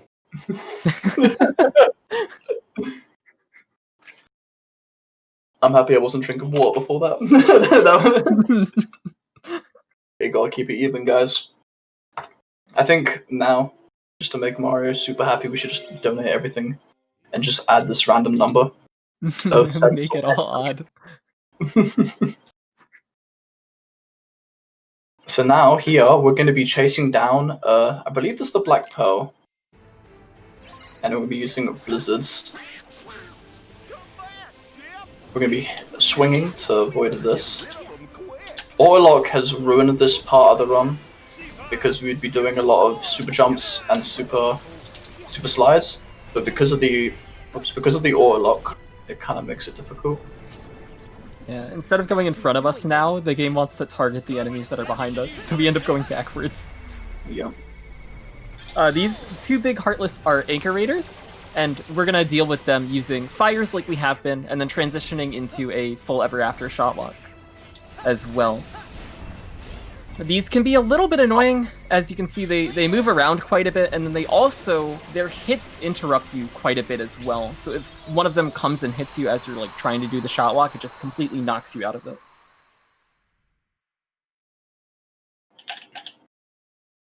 Time for another amazing fight. Oh yes. It's good, we get to go from one super stressful boss to arguably the best boss in the entire game. Oh yeah, I don't think it's close. I'll be honest. The best boss in the entire series, maybe. It's too good. Yeah. So right here we have an introduction to the ship mechanics. We'll be diving into this a lot more later on the run, and we're just gonna be popping these two shots. Oh, whoa! You guys are wow. That was a mean ship. I've never seen him turn that sharp before. My oh my. Okay. Now, the best boss in the game. Yes, this is Raging Vulture. And the game introduces a new mechanic here where you ride a flying Heartless, and it basically turns you into this like ship that can shoot at stuff and shoot torpedoes. And you have this big Raging Vulture, which if you look at the top right, you can see how enormous this health bar is. It's very big, and we also don't have a traditional lock-on anymore. So you can see here that the game's wanting to lock on to other targets. It basically just targets whatever the reticle is closest to, and as soon as you like start shooting torpedoes, it'll lock on to whatever is being targeted. So when all these other flying Heartless are coming in the way, you can end up losing targeting quite a bit. But Logic's mostly going to be spending this fight using torpedoes, and part of the reason for that is we have Fire Cufflink on, and these torpedoes do fire damage, so that fire boost from our Fire Cufflink ends up translating to damage that we're getting from Vulture here. Now that we've done enough damage, Vulture is going to go down, and the game wants you to hop on Vulture and start smacking it with your Keyblade, but it's actually faster for us to just stand next to Vulture and keep spamming torpedoes on it. Now Vulture is going into second phase, and this is one of the worst parts, where Vulture can either choose to stay near you and not do anything, or he can immediately run away, like he did for Logic, and start attacking. And you really don't want Vulture to be getting too far away from you, because then it's more travel time for the torpedoes. If it takes too long, then your torpedoes just don't connect at all. So you want Vulture to be as close as possible to you, so that you're not having to dash in order to catch up with him and make sure that all of your torpedoes connect. But this fight can be really annoying just because Vulture does whatever he wants to, and it's rough to try and deal with that. He can just run away from you for a while and make you lose a bunch of time. So he's down for the second time now. We're getting close to the end of this. It's just going to take a few more sets of torpedoes. He's only got 1 bar of health left, and hopefully he wouldn't run away again, but he's doing it again. The good thing is he's going to turn around and take these torpedoes as soon as he stops moving, so. I hate this fight so much. I mean, it's the best fight. Love it. Absolutely love it.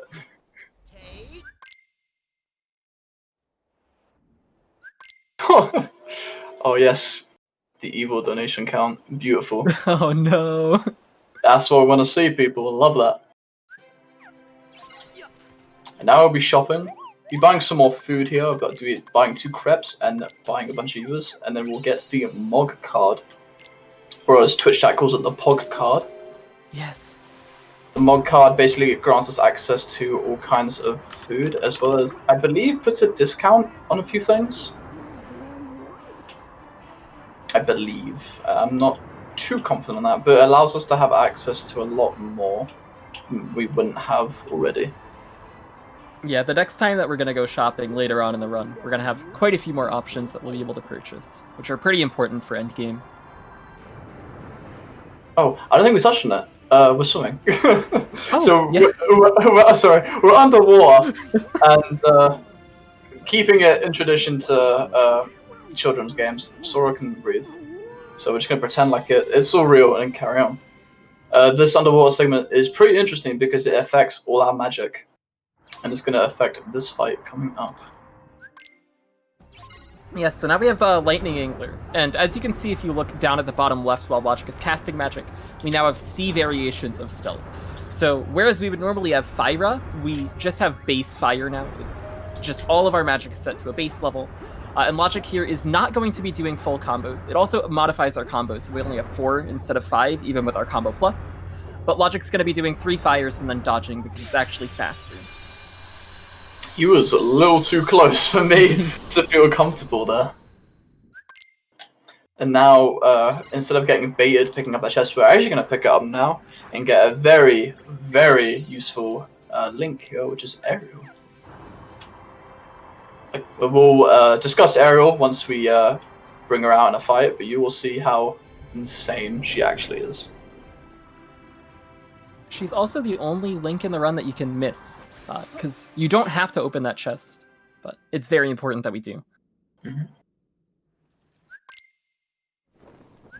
Now we're going to drop the wheel and actually go to the very top. I believe this is the crow's nest, you would call it on a ship. Now we're true pirates. and pick up this Celestiad.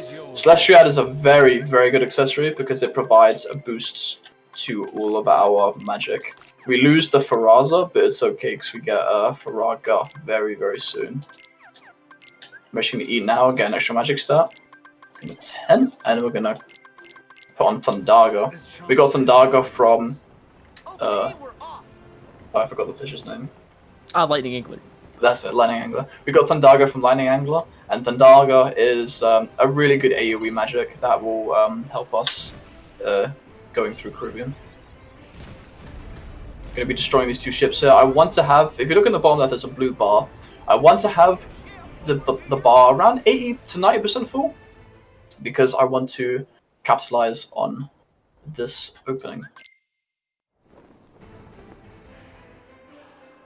Alright, so this is Luxord's ship. We're in a race here. And so there are these orbs on Luxord's ship, which we can break. And each time that we break these orbs, it gives us quite a bit of our bar. So Logic, as he said, he wanted to enter with a lot of bars so that we could immediately get that tailwind off. Because the game won't carry your commands that you have in, but it will carry your progress on the bar. It's also worth noting that for these ships that we're going to be fighting, when you're building up your bar, you get a command. And as you kill a ship, the orb on that ship determines which commands we get. So by killing the green orbs to fill our bar, we're getting Tailwind here. If we kill a blue ship's orb to get our bar filled, then we get Tidal Wave. And later on, there's going to be red orbs, which will get us Raging Cannons as well. Ooh, okay. This is always terrifying when a ship spawns behind that rock, because he kind of stays there until you go to him, and then he comes flying. It like rides the wall trying to get you. And the moment you get a little too close, it just zooms. Oh, that's unfortunate. I kind of put that. I kind of put that on myself, but that was rough. That little pinch there. These ship spawns are actually random. The only consistent ship spawn is when you're going past the rocks. It spawns 2 ships. Every other spawn is RNG. So you can really get ruined in this part by just not getting any tailwinds, or not, just not getting any ships, or not getting green ships to do tailwinds. As you can see, like he's kind of close. And if we didn't have as many tailwinds, whoa, there's a tornado there. If we didn't have many tailwinds, it would be a very, very close race. And now we're going into the second part of this Luxord section where we beat him in the race, but now he just wants to kill us because he doesn't like us. So we have to kill these ships that are near him in order to build our bar up again. You can see we're stacking commands, and now we've had all 3 of our commands here. So we have our Tidal Wave, our Wind Chasers, which is the replacement for Tailwind that we were just getting. Tailwind is only for the race, now it gets replaced by Wind Chasers, which is a damage-dealing one. So Logic's gonna close the distance here with this Tidal Wave, and then we can kill Luxord's ship without him getting away from us by using both the Wind Chasers and the Raging Cannons that we built up here. I was actually shooting the mast to slow him, to bring him to a halt, as well as deal a lot of damage, because during the Tidal Wave Slam, you can actually force him to do his Wind Tornadoes early. Normally, if you don't do that, he does it mid commands, like mid Raging Cannons, for example. And now we're on Luxord's ship, and you can see Thundaga already is making great work taking out these gamblers that are on the ship. It one-shots them. And then we can take out the Anchor Raider with our shot lock that we've been using up until this point. So even though we weren't using Thundara earlier, when we got it in Arendelle, Thundaga now becomes our incredible crowd control magic that we have. And Logic here is going to stun lock these using Thunder so that they both take those hits and just take a ton of damage, and it makes this cleanup at the end very, very nice. Normally you want them to stay quite close together, and you can break their stagger sometimes, and they'll both stay together to maximize thunder damage. But there are times they kind of separate from each other, which is where the fight gets a little bit dodgy. But that was good. So now we're coming on to a very interesting part of Caribbean. Honestly, is crab collection. There's a lot of emblems that have been routed into crab collection, and there has recently been a good find with 500 crab route. Oh, come on now. 500 crab route is basically the crabs are used to level up the Leviathan, and we need 300 crabs to jumpstart the ship. if we, did I say 500? I meant 300. Sorry, we need 300 to jumpstart the ship, and it actually lets you stick around and pick more up if you really want to. So what we're going to do is we are going to maximize our collection here and pick up every crab available, or every crab collection spot we can get. Because once we get 500 crabs, we get level 3 Leviathan, and we unlock an ability called Surge, which we shall go over very soon. We'll be doing some movement of this chimney and doing a partial shot lock on it, spewing a bunch of crabs out and giving us about 50. It's a very nice way to pick up some crabs. Be hitting this tree. Trees give about 20. You see right now we're already at 125. We'll be cutting left here and picking up these barrels, like bowling. We know him. Come down here. Again, we're going to partial shot lock these barrels, making sure that the AoE of that the start connects with them, breaking them, pick them all up. Gonna come here, Thundaga, proving its use again by proving it's a really good AoE tool to hit as much as we can to get crabs and money. Trinity Sled is a very useful situation command because it auto-collects anything that you break. So what we're going to be trying and doing is we're going to try and maneuver through the fort here while also staying on the sled, on the sled, sorry. And then I missed a box, so I have to go back for that. Pick that up. Walk in here. Okay, whew. If you're too slow on that, your pie members get in the way, so it can be a concern. Oh. Those boxes had it coming. So we're already at 300, but we're not gonna stop there. We do teacups here, and try and do teacups on top of it and pick up everything. And then we're just gonna manually clean up around here. They're gonna try and hit me, but they're bad, so they can't. So we're destroying that for money and crabs. And end with Trinity Sled, and then end on the waterfall. There is normally, in the route for 300 crabs, we would pick up the Sorcerer's Ring, which is placed just underneath the waterfall to my right. But because we got the Wisdom Ring from the Lucky Emblems, we can actually skip that ring. And once you hit 500, it immediately warps you to the ship. Very nicely done. It's such a cool route. It's very nice. It's very, very nice. Thanks to that, 500 crab route now is going to give us a little prompt saying that we're level 3. And we're actually going to be leaving the world, so we will explain what this means later.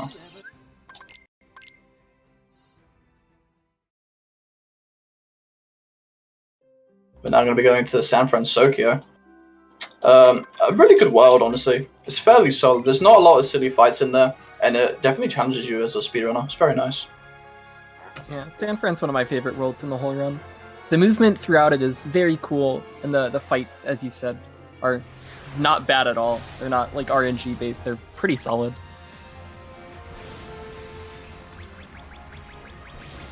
We're going to be taking a very money heavy route. All this money in this dangerous portion here. We'll also go into the Caribbean. And then we're going to land in San Fran. Okay. So we're actually going to land immediately into a fight, which is pretty consistent with most worlds. Normally you land in combat, and this world's no different. And this is where we can show off our new link. Yes. So this world, it spawns us on this large bridge, and again we're going to be seeing a lot of use of Thundaga here. It just immediately takes out huge groups of enemies that we'd have to be fighting. So Logic's just going to traverse this bridge, and each time taking out a different group with a Thundaga. And you can do it from pretty far away as well. Now we have this metal troll that has appeared, and Logic's going to get up to full MP and use our newest link, Aerial. And by jumping at the correct time, getting this excellent prompt as he jumps, he's able to drop all of these water particles, and the boss just gets melted. It's crazy. Something that sucks about using links on that fight is the music that that plays when the armored rock troll appears in the fight. The music is amazing, and it is sadly replaced with Atlantica music, which is very sad. We're going to be taking a nice picture of Wasabi right there. And we're going to pause and put on Wisdom Ring, which is what we got from the Lucky Emblem route. It would normally be Sorcerer's Ring, the one under the waterfall, but because we get the Lucky Emblems, Wisdom Ring is pretty much identical to Sorcerer's Ring, except for the ability that comes with it. And the Wisdom Ring provides a better ability than the Sorcerer's Ring does.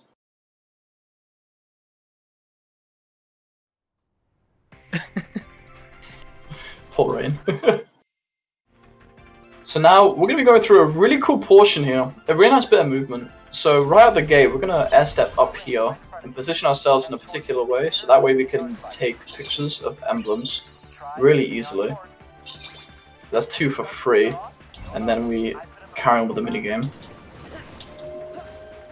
These railings are pretty boring because super sliding does not increase your speed on them. I just do it in hopes that I'm wrong, and it helps just a little bit. But we actually want to change rails at a certain point because we want to be cutting corners, and we want to try and hug this right railing just because we're turning right.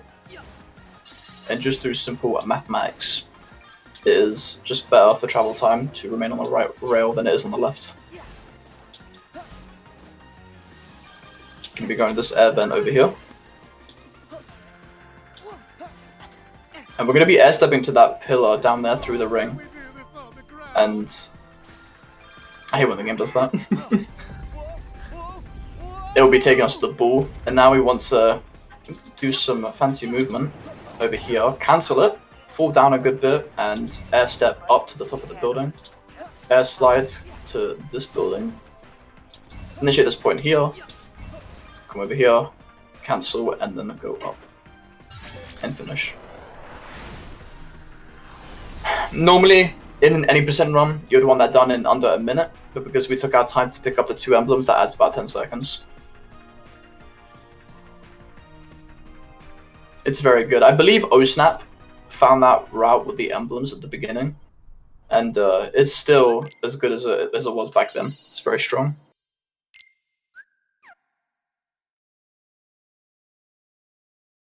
We've also picked up another Link here, which is Stitch, and we'll be seeing him a tiny bit later.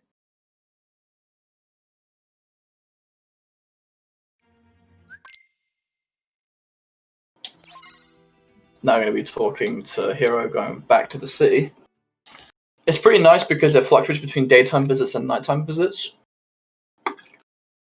So you can really get a good feel for the city. It definitely adds a lot of depth in terms of world progression, like time progressing in the world. It's very nice. So we're doing a thunder there to kill those enemies for experience. Picking up this emblem and then going to whoops. Uh-oh, okay. We're good. That was a clutch super jump. I didn't know you could buff that, I'll be honest. So this fight, again, we're using a lot of thunders, and then Thundaza at the end here takes out a huge chunk of enemies. The last wave spawns in as the lasting hitbox kills them. It's pretty great. And it takes us straight into another fight, which is this big dino.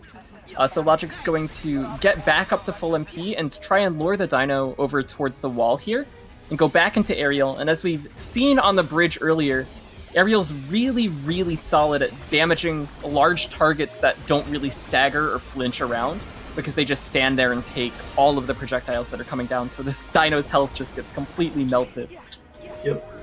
Everything about the fight is pretty much made free just because of its design and the way Aerial deals damage.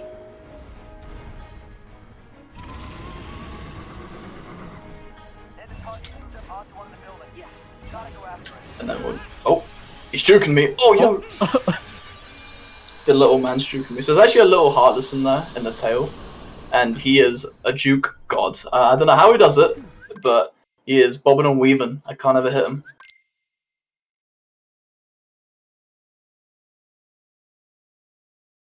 And now we'll be skipping a few cutscenes and going to the nighttime visit, and we're going to be facing a more lore-focused boss right after we pick up this magic boost here.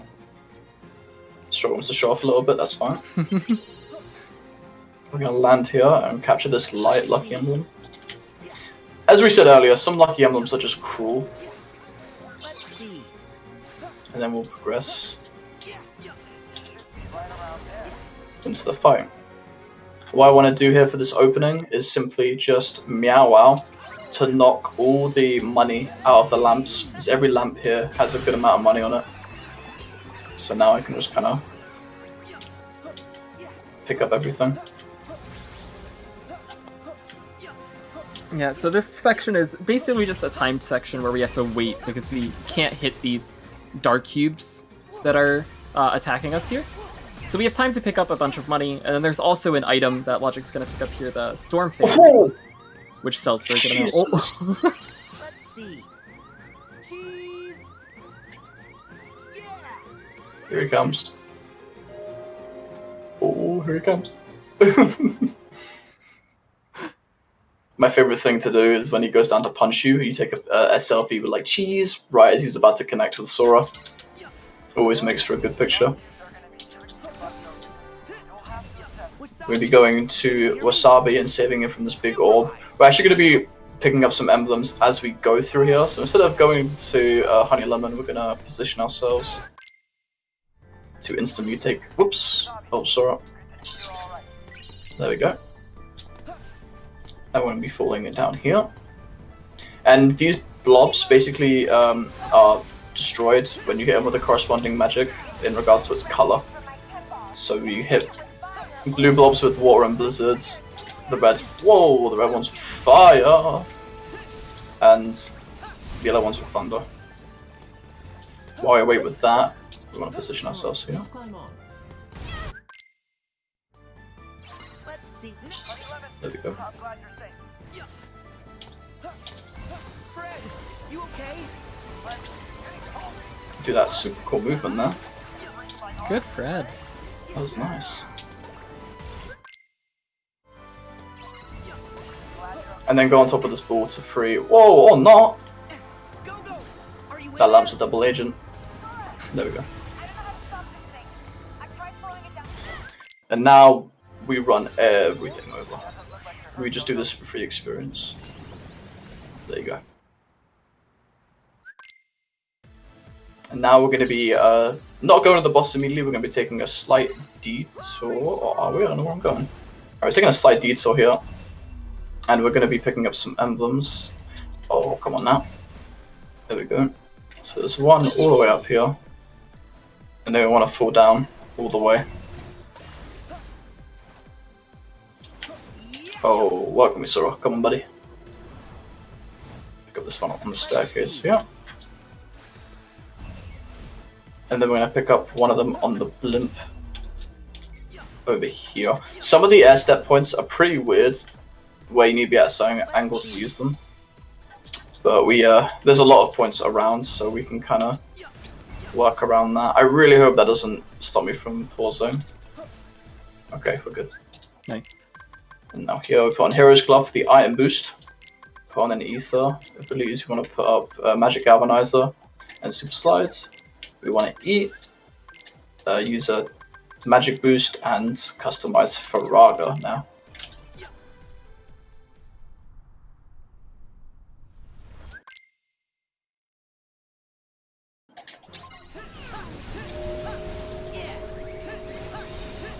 And so this is Dark Cubes, and it basically goes down to a bunch of fires in a row, leading into this gigantic Ever After shot lock. Dark Cubes has a ton of attack patterns where he goes invulnerable and just does these long, lengthy attacks on you. But doing the combo that we do at the start here, it just stops those attacks from ever being an issue at all.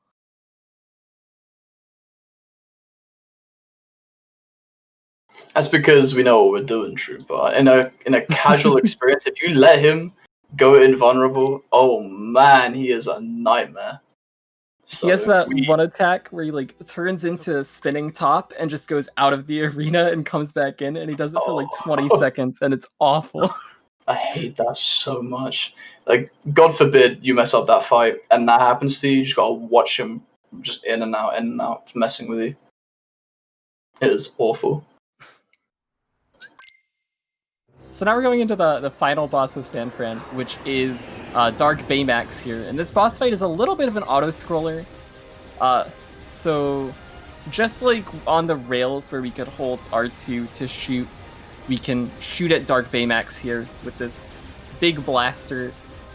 And it's basically just following him through this scripted auto-scroller section at the start and punching these blocks back at him that he's gonna shoot down at us. And he's gonna do this another set of these blocks in a little bit, but up until then we just get to keep shooting at him.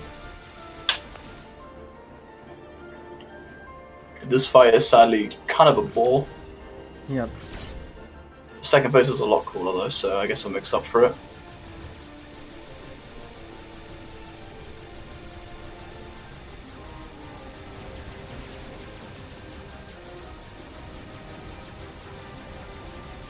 There we go. So now we're transitioning into the second phase, which is less of an auto-scroller. And now we're going to be locked in this arena with Dark Baymax. And again, we're still just going to pretty much be shooting at him, but now Dark Baymax is going to attack us directly.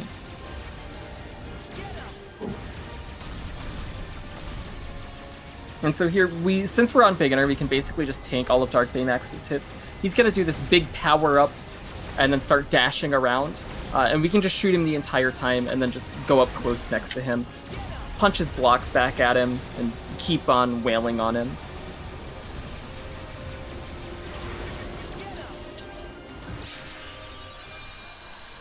Okay. Wasn't too bad. That was a good sound, Fran, honestly. Yeah. I'm really hoping I didn't miss any emblems, because it's around this point in the run that the emblems become very tricky to manage and to find. So it's very easy to kind of let one slip around this part of the run. So hopefully that hasn't happened.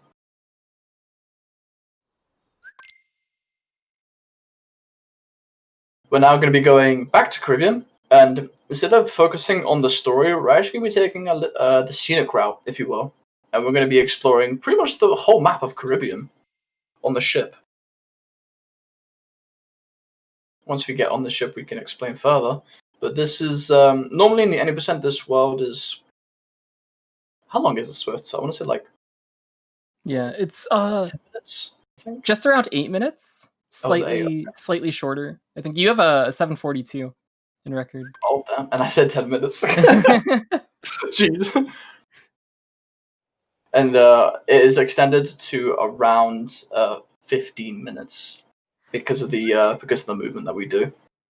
So it doubles the split time, but it isn't time spent like wasted, or it's not auto scroller stuff. So we're gonna dock back here. The reason why I'm going here is because I need to pick up an emblem at the fort.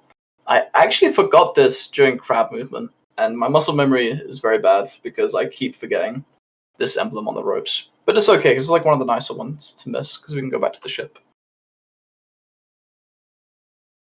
Hashtag some other dude. Hashtag sleuthing. What the? Sleuthing? Is that even a word? It's like being a detective, I guess. Oh, true. Following Ansem around. Let's see. There we go. Now we want to go on the ship. I'm going to go on the map. I'm going to go all the way back to the original isle that we were on at the start of Caribbean 1. Now that we have Leviathan level 3, we unlocked an ability called Surge. Surge basically lets us propel forward at a maximum speed. Normally our travel time doesn't allow us to cap at that travel speed. If you look on the bottom right, you'll see like a speed dial. We don't normally peak into the dark red, we stay around the orange. But with Surge we're able to peak the dark red and just... we can mash it, honestly. Whoa.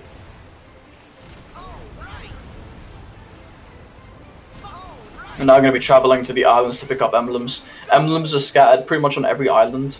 Every island that you can walk on has an emblem. So we need to visit them one by one. With an exception, of course, the island before Shipwreck Cove. So what we're going to do is we're going to pull up to this island and see this damaged ship. We're going to leave and airslide over there. The reason why we do this in the second visit and not the first visit is because we get an air slide level up in San Fran. That helps us out here. Back on the ship, and we keep going.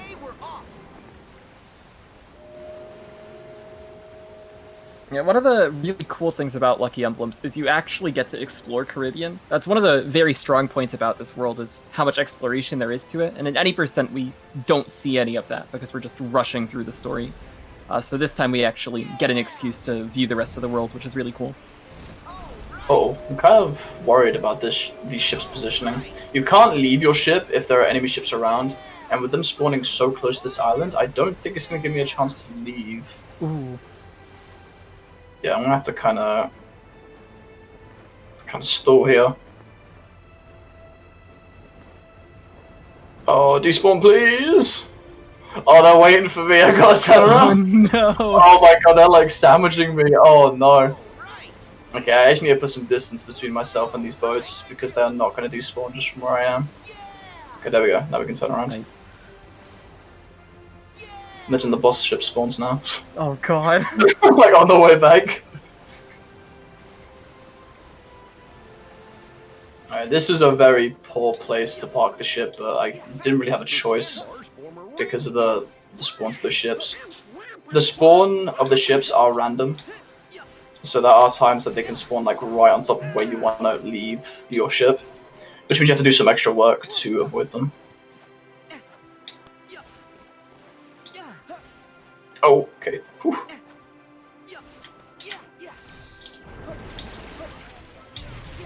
Going in this little cabin here.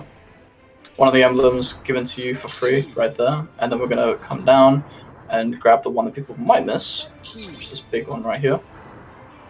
And then we're gonna leave.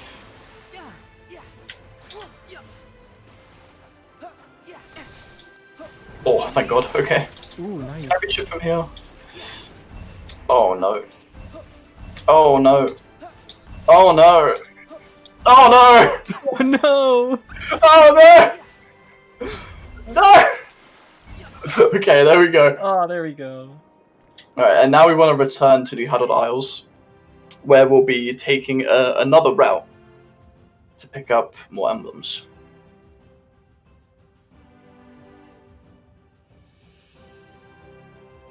Ship spawns can be very cruel and force you to do some ludicrous movement to have them despawn. Hopefully they don't cause too many problems as we go. Marathon luck! I'm also very concerned for these ships. I hope none of them turn around. Yeah, hopefully they just keep going and despawn. Uh-oh. Okay, they despawned through. Nice. Alright, now we want to go through this archway. Hopefully I don't crash my ship. Let's go for it. Ah, it's super tight to not crash your ship with Surge. But it's okay, because we pick it up right here. Let's see.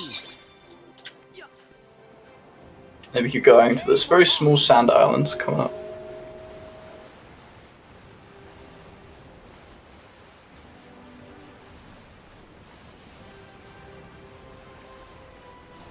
Uh-oh. Oh no! Oh no! This is extremely problematic. I don't know what I have to do to despawn this. Oh god. Oh no. The boss ship is a very aggressive ship and it will probably follow me until I'm dead. So I'm really gonna have to...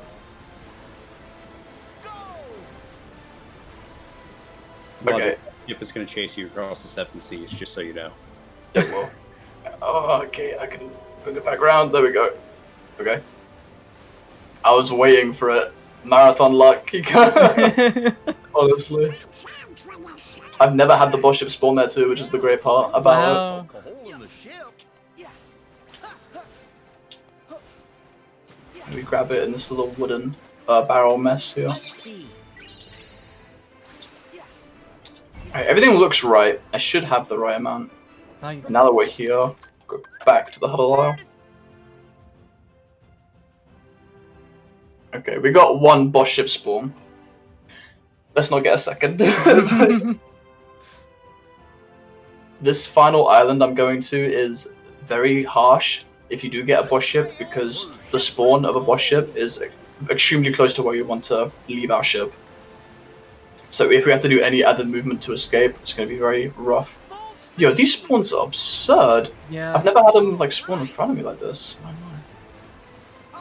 Ships has really been trolling you all throughout this section.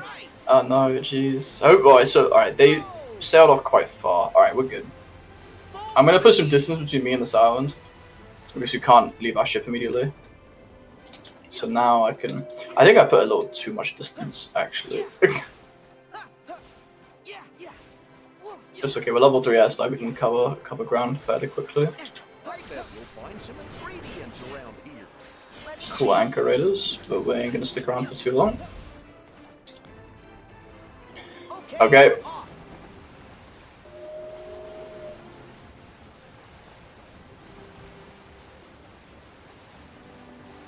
Oh, okay. Whew. Alright, we're good.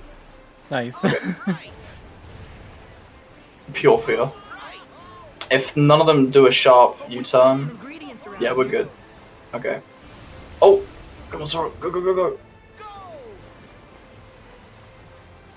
Okay, they should hopefully... There you go.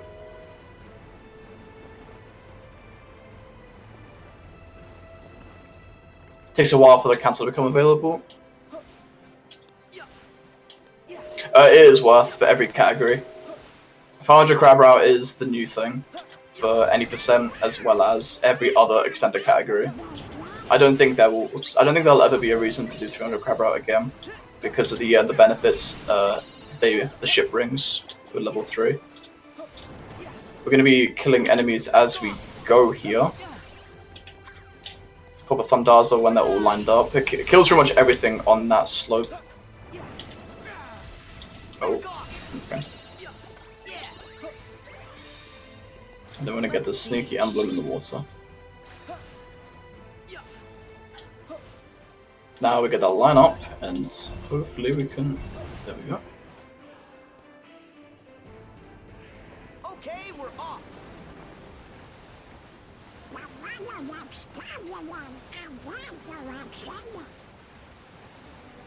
Oh, there was more. Whoops, sorry. I don't know. We still get the opening... Oh, sorry. I'll let Swift explain this fight. Alright, well this is Shipwreck Cove. It's a big ship fight. There's quite a bit to this. So there's 3 waves here. So this is the first. It's this set of ships here, and we're just trying to take out all these orbs. Now you can see the second wave spawns in. And the big part about this fight is managing our bar here so that we end this wave with just enough bars so that we can break 1 orb and get our next command. I kind of butchered this. Oh, okay, well, this is... What? Oh. Sir, excuse me, I need to... Excuse me. Okay, this should be fine. Work out. Yeah. Okay, I think this is okay. I was super confused there. I didn't get Tidal Wave, I got Raging Cannons instead. Like earlier than I thought I would, so I was very confused there. And now here for this final wave, there's this big ship that dies when we take out all of its orbs. And the reason that we want to have our bar in a good position is so that when we break this red orb in the back, we immediately get Raging Cannons again and can use it to destroy the last 2 orbs. Otherwise, the ship ends up teleporting away, and then you have to deal with it coming back in.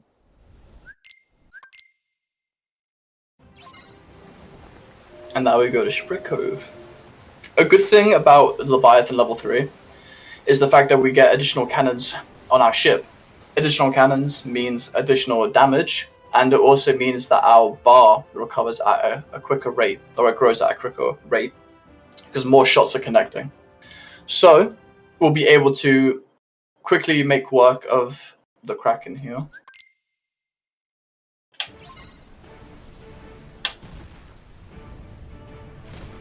Alright, so this is the Kraken.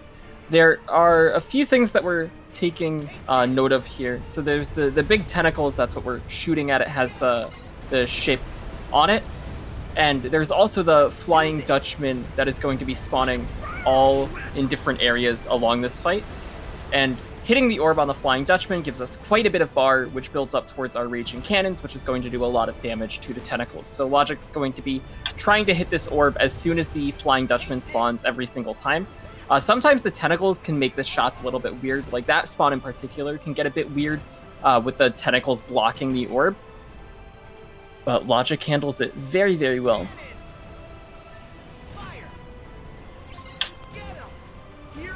So this Raging Cannons should be the end of this fight.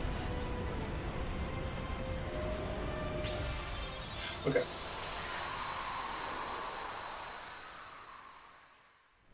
And now we're going straight from Kraken into another boss, which is Davy Jones. And Davy Jones is another fight kind of like Skull, where the DM skip is pretty important. So Logic here at the start is going to be trying to hit Davy Jones to stagger him, and then finish off with a fire combo, and then do another 3 fires, ether, and go up to the higher deck to lure Davy Jones up here. And then once Davy teleports up, again, he's going to hit him to stagger, do a full fire combo into a Firaza to knock him up, and then do a shot lock to launch him higher into the air. And then as Davy is trapped in the air here from the shot lock, Logic's going to do another full shot lock on him, which will kill. Ooh, that's a very close 28. That's the pro privilege. I know, the hardware.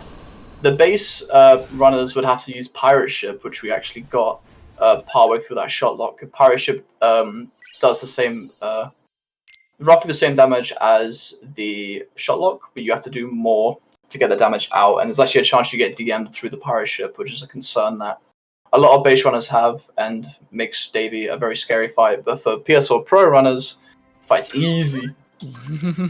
Never a problem. Do we have time for a quick donation? Of course. We have $1.37 from Troopa that says odd number gang gang smiley face. Thank you very much, Troopa. Big ups to the odd numbers. So now we're going to be getting into the more KH story focused part of the run instead of the Disney focused part of the run, which is pretty enjoyable. But we ain't going to learn anything because we're going to skip right through it. So now we're back. It's another throwback. We get to play as Riku again, and against the same boss. It's Demon Tower again. This one's a little bit harder though. So Logic here at the start, instead of doing thunders, he's going to be doing physical hits. And the reason for this is he wants to build up Riku's Dark Firaga. And you can see Logic here is just going to wait. The reason that he's doing that is if you do enough damage to Demon Tower, he gets access to a move where he can spawn Aqua in. And by intentionally under-damaging him, he doesn't get to spawn Aqua, which is a pretty big time loss. And then thunders at the end into Thundaza to kill. And speaking of Aqua, here's another boss, which is our anti-Aqua fight. Logic's going to start this off with a shot lock. It's a very precisely timed shot lock so that he can catch Aqua out of this attack and then transition this into a fire combo and then do another fire combo right after to kill. Calculated. So I actually mistimed that shot lock, but it was timed well enough to catch her in a different opening. So I guess I didn't really mistime her, huh? Yeah, it worked out. It did work out. It got the 1 HP hero, sadly, but that fight was pretty good. That's what you want to see. If Aqua gets attacks out, it can get a bit dicey because she can teleport a lot.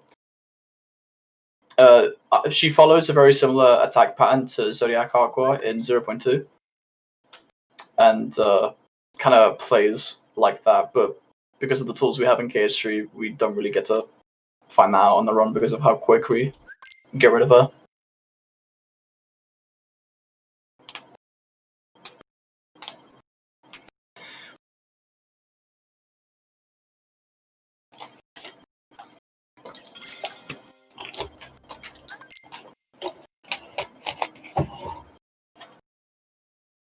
Pie and a half. Now we're doing this super cool movement. Normally we'd have to run down that corridor and go up the stairs, but we can kind of just skip that and go to a cool fight. So now this is the one time in the entire run where we actually get to play as Aqua. And we're fighting against Vanitas, so Logic starting off with a fire combo to hit Vanitas up against the wall and go straight into a full shot lock. And if Vanitas is nice here, he won't go underground. Unfortunately, he did. But that's Vanitas. He does whatever he wants, and you kind of just have to deal with it. Oh, I'm in an odd spot here.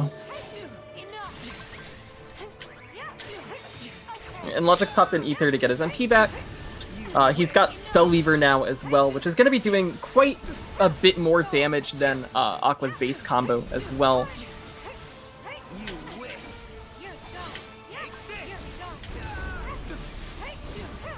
And a nice Grand Magic to stagger. And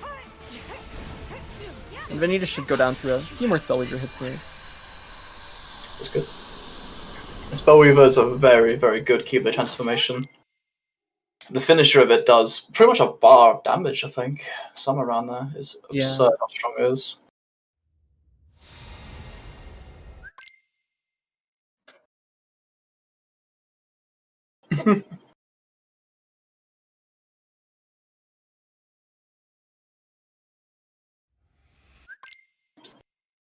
Now there's going to be a lot of cutscene skips here. This normally is part of the game where it kind of catches you back up with the lore and kind of sets the scene for the upcoming fights, but because we are speedrunners, we don't care. So we just have about, I think, 3 minutes of downtime now. Actually, I don't think it's that much. I think it's like 2 minutes of downtime where we just look at frames of cutscenes. This is where the loading times of KH3 definitely get felt pretty hard. You come off of just a bunch of boss fights, Davy into Aqua, into Vanitas, and then just have to sit and wait as you get ready to get towards the end of the game. Mm-hmm. And do I have some time here to explain the Movember Foundation? Of course, yeah. Yes. So all the proceeds from this marathon will go directly to the Movember Foundation, which benefits research towards men's mental health, suicide prevention, prostate cancer, and testicular cancer. Since 2003, Movember has funded more than 1,250 men's health projects around the world, challenging the status quo, shaking up men's health research, and transforming the way health services reach and support men. Globally, men die on average 6 years earlier than women, and for reasons that are largely preventable, which means it doesn't have to be that way. We can all take action to live healthier, happier, and longer lives. I actually made a little mistake. I went into the gummy, but actually now this is where we cycle back and pick up all the emblems that were unobtainable through the story progression of the world. So now we're going to be cycling back through everything. Some emblems are just impossible. Do something, Donald. Some emblems are just impossible to get. For this one, for example, the blizzard stops us from entering our camera. So we need to come back later. It is a weird emblem because it is kind of tucked away. I have to go through a lot of loads to get it, but it's impossible to get through normal means.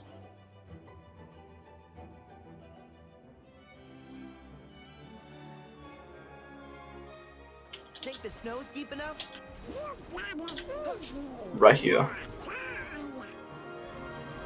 Nice.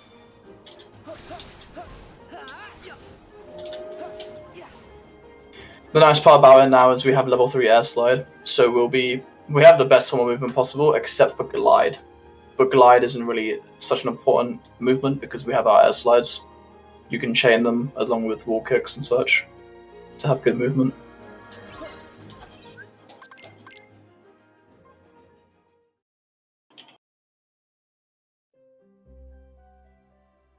Now I'm going to be going to a Monstro. Again, this is a world that we were unable to pick up the emblem, just because of the fact that it was unobtainable through story. Because the area of its location is actually covered in fire. So we need to beat Lump to progress the story to the point where it's like, okay, everything's chill now. To come back, cracking the code. Test post. So many good hashtags. I don't know. It's super interesting because when you redock back in the worlds, it plays some unique hashtags. So it lets you, let's see, all the insightful things that the KH characters are gramming about.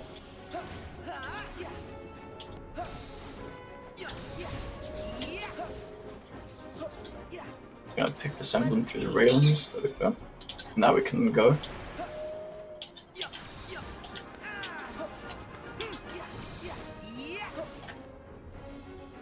These rooms feel smaller than they actually are purely because of the fact we have increased movement. With level 1 air slide at this point, you definitely feel the size of the room, which you have to do a lot more movement, but now that we have level 3 of air slide and super slide, most of our problems are gone.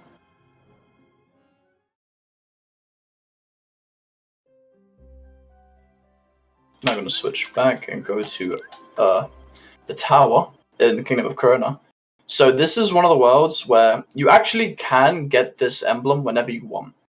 The problem with it, though, is that it is in a very obscure part of the world, and whenever we're near this part, there's always something going on. Like a cutscene will play or a fight will go on, and there's just no feasible way to get that emblem without compromising some fights or some time. So we route it here, where we have level 3 movement and nothing's going to bother us.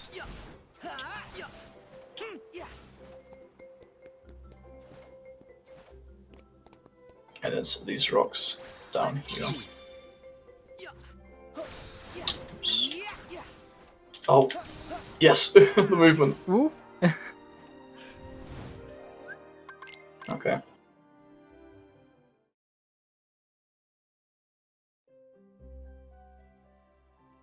Now we're going to go to Olympus, where we're going to be cleaning up everything, because we actually didn't have the gummy foam going through Olympus. We got it after we beat Olympus. So we are now going to be going back through the world and picking up all the emblems that are currently just left in Olympus. We haven't gotten a single emblem here. We're going to change that. We're going to sweep everything, starting from the top to the bottom.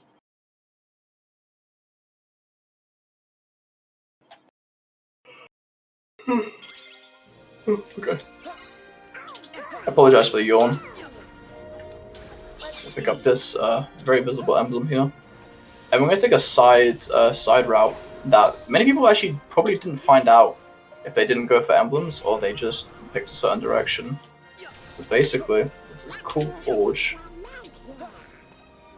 where you have a nice emblem right there.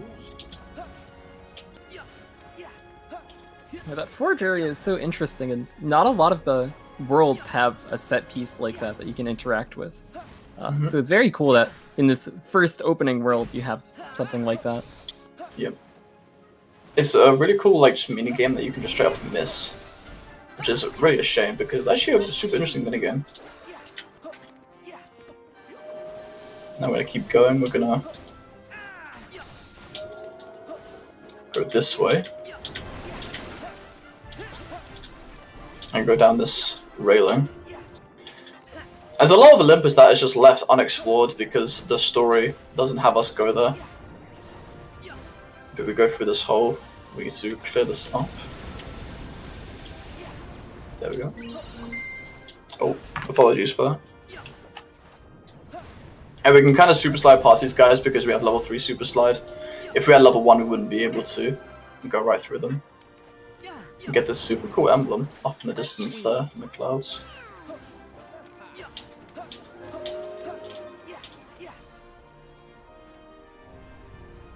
And now we're going to be going down the mountain.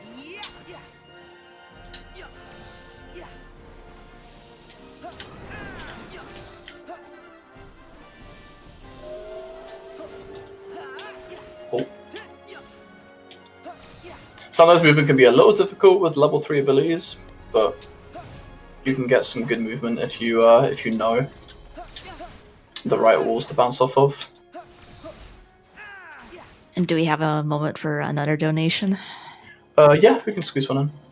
I have a $2.21 from Anonymous that says Zion. Thank you very much. Ooh, very ominous.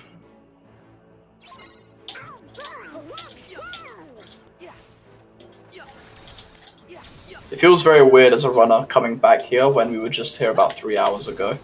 But it's also very nice. How did that It's also really cool to see these areas kind of in reverse, especially with all the new movement tools that we have, because we didn't have super jump before. Of course, we have the better air slide and super slide, so we're just able to zoom through all of this. It also provides a really cool opportunity to have some good dialogue between the characters because we don't normally have Herc here, and so Herc's kind of like reacting to everything you did as we go through here, which is kind of interesting. As we're going down here now, if people remember, 3 hours ago we skipped a certain fight because of the fact that we were poorly equipped for it, and we had a skip. Well, we actually need to do that fight because there is an emblem underneath the waterfall. So once you get this super cool emblem right here, we actually fall all the way down to right here, and we do this fight.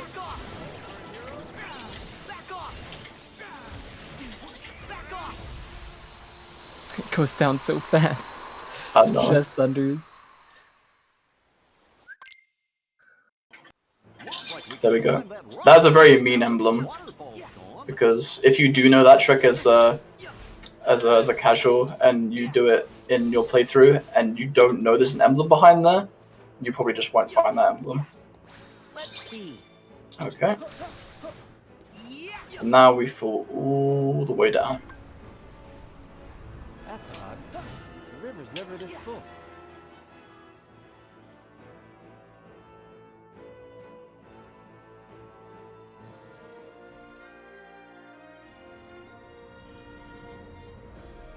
Yeah, Olympus is a very cool world. So here we're actually going to be moving area into the Overlook, which is where we get put after the first force fight with Hercules in the story. And now because the town has calmed down and we've saved it like father, like son. Man, sorry. These hashtags break my train of thought, sorry. They're just so good. So we just go back now and we clean up everything. It's also very nice to see Olympus in like a constructive state, like people are building it up and everything. It's very nice. Very nice to just look. It looks good. You have all like the construction beams here. It shows that they actually cared for like world progression, and it feels like it's progressing since you've been there, which is super cool. Except for this hole, except for that marking on the wall, which is an emblem. Now we do some super cool movement.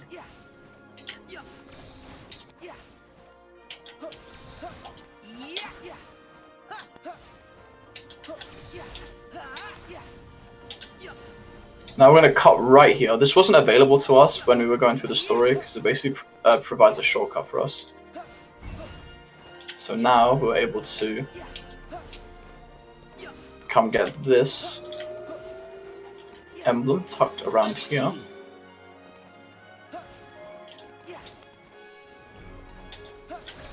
And then we're going to have a really cool air step all the way here and pick up this fun emblem.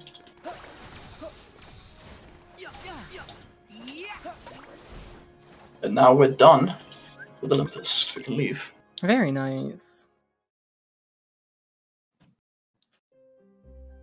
Now we're gonna go to Twilight Town. I was hyping up every other world like Caribbean, like some Fransokyo and Olympus and all that, but we're actually coming up to the real best world in the entire like series. Do you reckon, Swift? I'll be honest with you. I could see it, yeah. Yep. Honestly, they really pulled out all the stops for this, and I give them insane respect for this one. It's probably the best iteration of this world that we've seen. Yeah, honestly. It's a really cool way to initiate it too. Merlin's actually just kind of chilling out in the bistro, having a cup of tea. And now here, we pick up 3 emblems, and if I haven't missed one, we should get the Mickey cufflink, which should signal all 90 emblems have been obtained. It's the moment of truth. I know, I do like how Sora looks here too. Alright, here we go. Do we have them all? We do! Hey! We didn't miss one. Oh wait, can I? Nope. Okay, never mind. Okay, and we carry on. We have all our emblems now. We have 90 out of 90. And we got the Mickey Clasp. The Mickey Clasp is actually a really interesting accessory because it removes your finisher in your magic combo, which means that you can infinitely use magic. Well, infinitely in regards to how much magic you have on you. So you will never stop your combo until you're either stopped from lack of magic or you manually stop yourself. And it is in hot debate whether it's useful or not. And some people might tell you that it's worth, but sadly it is not that good.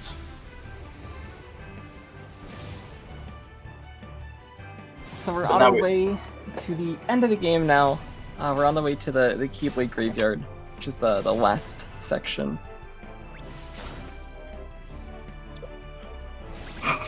Oh, looks like me driving.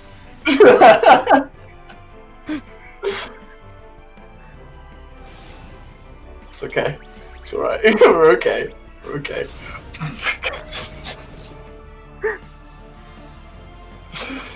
It's alright. It's the hardest part of the run right here. It's okay. It's okay.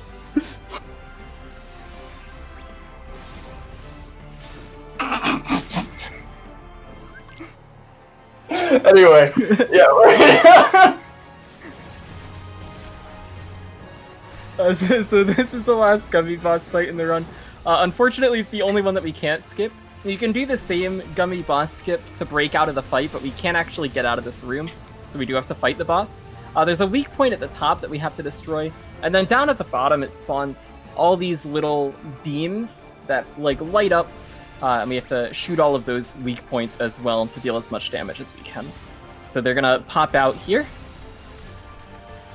And one of the cool things about Endymion combat-wise that we haven't really touched on because we've only been using it for movement at this point is every time that you boost forward, it shoots out a projectile, which actually does a quite substantial amount of damage. So as Logic's shooting here, he's also boosting, which is shooting another powerful projectile.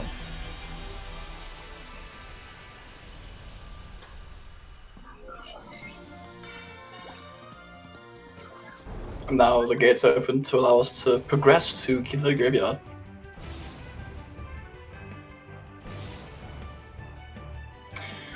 Alright. Ooh, so this fight coming up is a treat, I would say. Both casually and in the speedrun. It's very cool.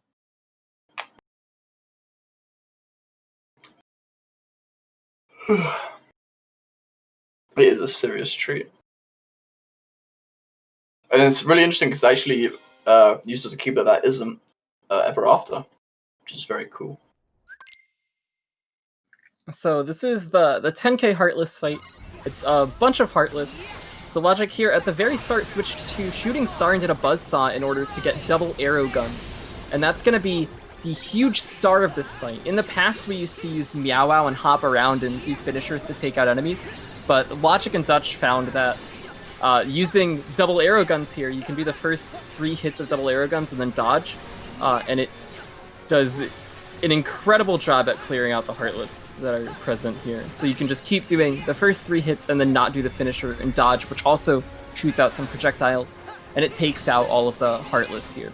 And as you can see at the top left, there is an enemies bar, and that's going to go down for each Heartless that Logic is killing here, including these shadows that aren't really there. They kind of just die as soon as something hits them, but those do affect as well. Logic's also going to be getting Mirage Staff here, which is pretty important for movement after this fight. I think that's the first time we've seen it on me or this run. I think it is. Yeah.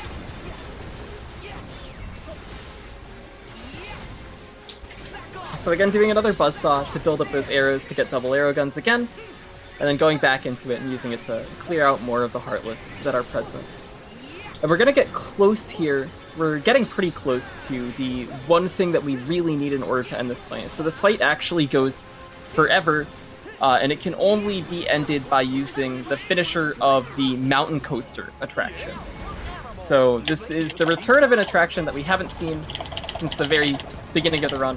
And Logic here is going to be mashing R2 and X to shoot as fast as possible, clear out all of the Heartless that are present on the ground, And then once he gets this info prompt up in the top left, he's able to finish, and it'll clear out all the rest of the enemy bar and end the fight. That was a really good 10k, honestly. That was stunning. That was great.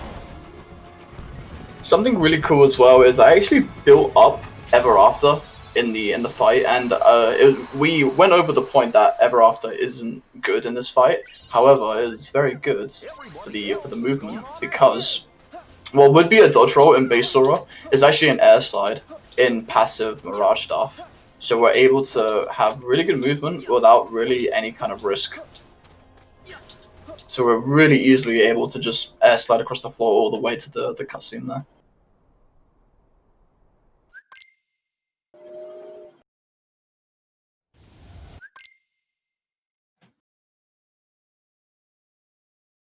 You know, I just thought, can you pause while in your final world? I haven't tried before, I don't think. I haven't tried either. Because I didn't put on glide, and I don't know if that's gonna cause a problem for me. I don't know if you can equip things. It might do like the in-battle pause. For the sake of testing, I'm gonna try. Yeah. Yep, you're right. That's fine. Glide isn't mandatory for what I want to do, so it's okay.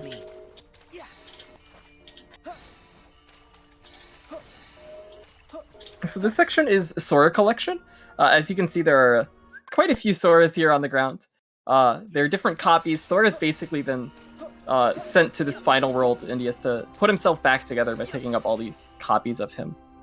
And this is the first phase. The second phase is a lot more intense, and Logic has a pretty cool route that he does that a lot of other runners, including myself, haven't picked up yet.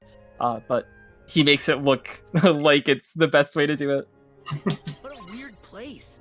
So we want to basically pick up 111 Soras. It may seem a little overwhelming, but with how the route goes, it's actually a very tidy amount, and it doesn't make you feel under pressure to collect anything. So we're going to be taking a specific path and basically going to areas that have the most Soras that are the most convenient to pick up. So after we pick this, we're going to go air step here, pick up a bunch of additional Soras here. We're going to air step this cube and not hit it, which is where my route differs from everyone else's. We want to pick up all these Soras on the railings.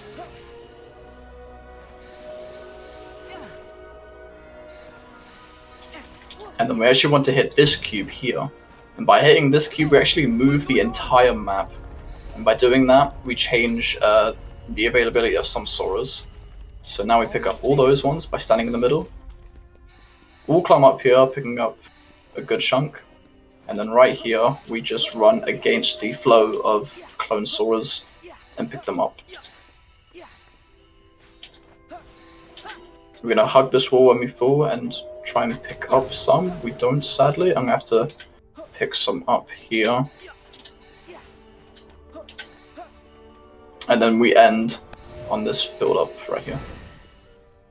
Kind of butchered it near the end just because when I fell down the wall I was kind of desynced because I spent a little too long trying to catch the Soras before falling. But that's okay because we ended up getting 111. Whoops. That crystal's dangerous. I had to guard for it, just to make sure it was safe. It strikes when you least expect it.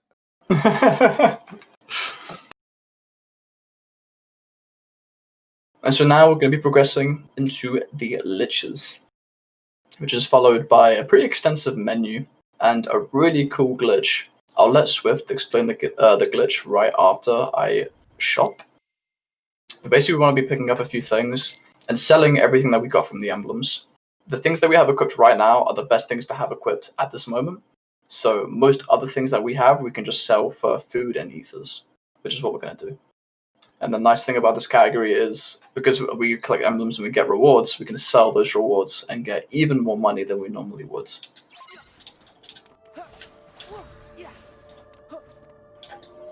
So here, we have all these rings and all this armor.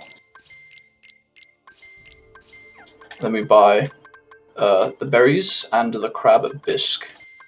And then ethers. 55, my Oh god. my goodness. The reason why I picked up a crab bisque and the berries is it gives maximum MP and gives us 3 additional magic stat, which is really good. So if you can explain the XP glitch. Alright, so now we're coming up to EXP Glitch, which is found by Velocity Online's very own Thar and optimized by Den. So Logic here is going to be getting 2 different Grand Magics, Thundaza and Aeroga. It's important that we get Aeroga and not Aerosa. And coming up here, Logic is going to pop Thundaza, immediately pop Aeroga, and go into the shot lock. And it's going to slow the game down. You can see the game's very, very struggling to deal with this. And the Thundaza ends up killing enemies. The Aeroga sucks them up, and as these enemies just infinitely spawn in, they just immediately die. And Logic's gone from level 28, 29 up to 36 here. And now for Liches, he can just kill with 5 Thunders. The nice part about the EXP glitch is that even with the PS5, the whole point of the glitch is to absolutely brick your console and just lag the game. But the nice thing about PS5 is you can still lag your game to the point where you can do the trick, but it recovers quicker.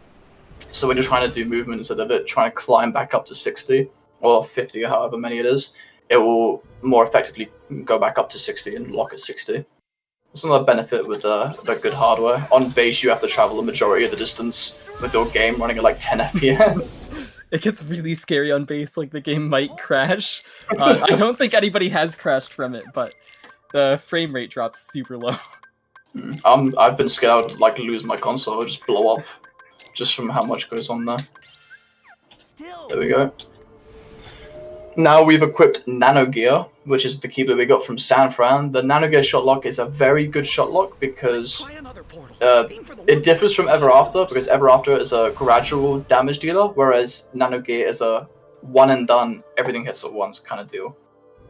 And we want that for certain liches, due to some having different resistances than others. So you can also see as we're going through these different areas, Sora's falling through the different worlds that we've already visited. So we just finished up in Arendelle. Now we're going back into Monstropolis, and then afterwards we're going to be hitting Toy Box, which is the first lich that has an immunity, or, well, resistance to thunder. So the 5 thunders that we've been doing up until now aren't going to kill anymore, and we have to approach that lich a little bit differently. Oh, I was scared of Thunder Whiff there. Okay, here we switched to Nano Gear, so it shows up now. The nice part about Nano Gear is we get it at a relatively high stat, so we don't need to do any kind of upgrading for it to be good. I believe it comes already at level 3, Swift, am I right with that? I believe so. Okay. So we don't have to do any, like, we don't have to get the Damascuses to level it up, because it's already at a really good level.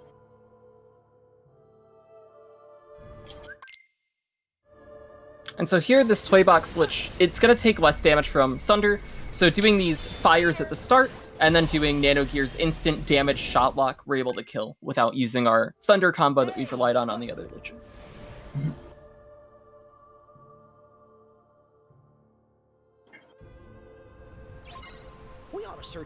This is the scary Lich, honestly. I hate this Lich so much. It's the worst one. So this Lich is a particular problem because if you aren't able to stagger it, it kind of just runs away throughout this entire forest of Corona. But with an air step here at the start and going straight into this combo, it does a great job of staggering. Alright, so I got a glitch that is extremely annoying, but we'll go over that. I got customized glitch, yeah. Oh my god! Oh no! Oh, stop it, please.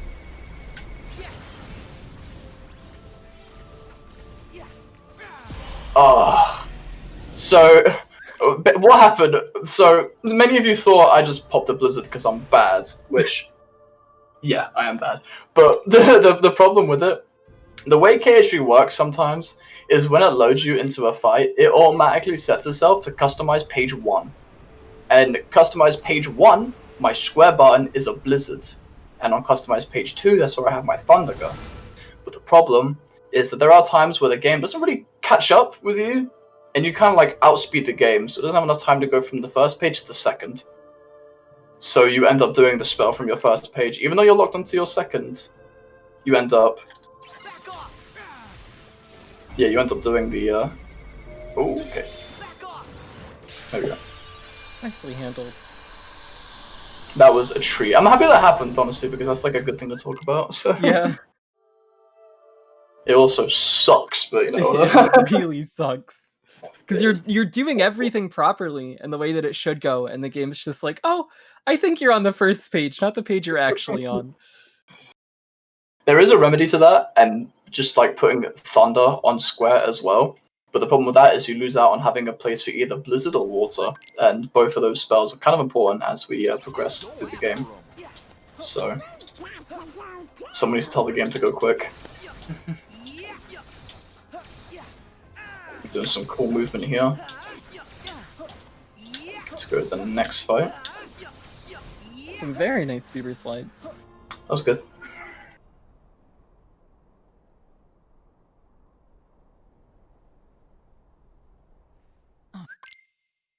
Alright, and now we have the return of a boss that we saw back in Twilight Town at the very beginning. It's Demon Tide, but this time we actually do have to kill it, and this time we have Ariel, who, as we've spoken of before, does a great job at killing large enemies that don't stagger, and Demon Tide fits that criteria perfectly.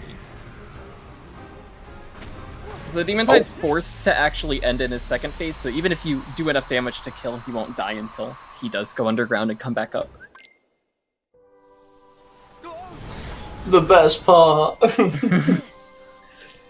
It's Union Cross section. Yay. Ooh, yes. I only do KH3 runs just to experience this. Let's go. So this is a big flashy cinematic part. It's really cool on the first playthrough, but after you've done multiple runs, hitting the triangle button to spam Keyblades is not very fun. It's not exactly mashing either. There is a timing to this, so he's not just mashing the triangle button as fast as possible, because Sora has to actually go through his animation of throwing the Keyblade before he can throw the next one. So there is a timing for these triangle presses in order to do it as optimally as possible. But it is a very long and drawn out section. Do we have time for a quick donation? Yes, we do. I have $5 from Denho that says plus $20 if Logic successfully defeats final Zehanort, I think that's pronounced correctly, without Stitch. We don't need those save strats here. Thank you very much, Denho. You gotta do it for the content. Ooh. Den's called me out here. So we actually have a strat to do. Oh damn, Den, you put me on the spot, huh? Oh.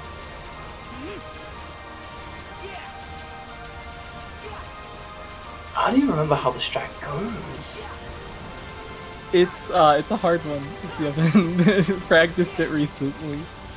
But it's the 4 air fires into the water finisher to iframe and do the full shot lock, and then Firaza into partial to kill. Oh. But it's rough. So what was it? Shot lock, 4 fires, water finisher. 4 fires water finisher into full shot lock, and then go into Firaza and partial shot lock. You need like a 13 or higher. I'll do it. Oh, I'll do it.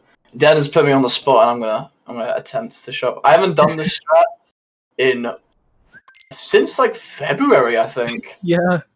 Oh man.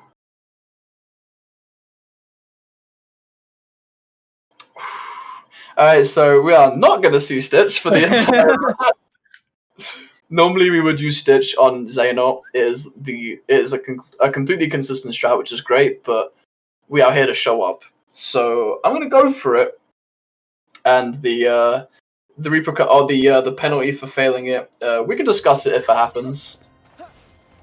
But hopefully it doesn't. Oh, I guess I need to get through the door before it closes. So now we're in the Keyblade Graveyard, and we're fighting all of the different org members. They're grouped up together in these group fights. So first off, we have the Xigbar and Riku fight, which there's an opening where Ansem comes in, and one thunder ends up killing them. And so now Logic's going to be using quite a bit of thunders here, and the goal here is to hit both Xigbar and Riku and just trap them with these thunders so that we're getting some damage on both of them.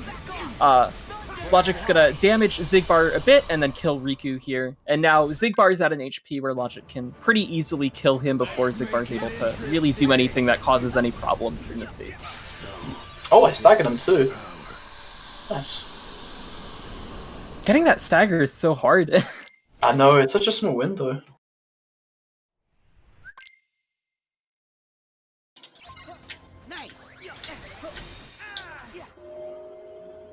And now we're going into the next fight, which is Marluxia, Luxord, and Larxene. It's a 3-person fight, and the main 2 people that really matter are Marluxia and Larxene. Luxord has his own phase that we have to deal with, so Logic's going to be spreading fires between Marluxia and Larxene here to try and get as much damage on them as he possibly can. And then once he's at a point where he's done enough damage to both of them, then he can push 1 to 1 HP in order to trigger the next phase where we actually get to deal with Luxord.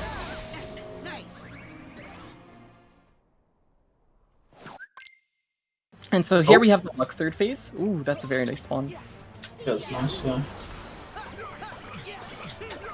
And so... Ooh, the save. That was almost sketchy. So killing Luxord in one cycle is pretty important, just so that you don't have to wait for him to go back into another card. And now Logic can kill Larxene or Marluxia, either one works. He got into Mirage Staff as well, which is really, really nice for movement coming up. And now he just has to deal with Marluxia, who's at pretty low HP, and a shot lock will deal with him pretty well. Okay. Yeah, I don't know how that Luxord worked, I'll be honest with you. But that's crazy. We take those. We take those. And now that I have Mirage Staff, I can utilize the air slides again. Similar to what we did for after 10k. You could do some pretty nice wall kick movement here, but honestly nothing beats the air slide across the floor. Because you don't have to kind of go in diagonal lines, you can just go straight and do what you gotta do. Unlock all the doors. I'm actually gonna take time to go on the save point because it will burn my Mirage Staff and get my MP back. I actually do not want to have Mirage Staff when I'm in combat because that spawns the clones and really is a bad way to do movement. So now we're coming up against the Saïx fight. Xion's also here, but she doesn't matter. We don't actually have to do any damage to her. This is all just based on getting Saïx's Berserk bar to be completely blue. So as we're dealing damage to Saïx, his Berserk bar is going up. He's also taking damage, which is going to carry over into the next phase. And then once his Berserk bar is completely blue and he's done attacking, he's going to go into the center and do his power-up thing and transition into the next phase. Hey! Most people will take pictures here, but I like teacups. Also, my Faraza went into the floor, which lost me a lot of damage, which is very unfortunate. And now second phase, we have Roxas and Xion on our party now, and Roxas actually does quite a bit of damage. And again, Logic is going to be continuing these long fire combos, which you can see are just melting health bars. It's crazy how much damage you're able to deal out here. The hero. The 1 HP hero.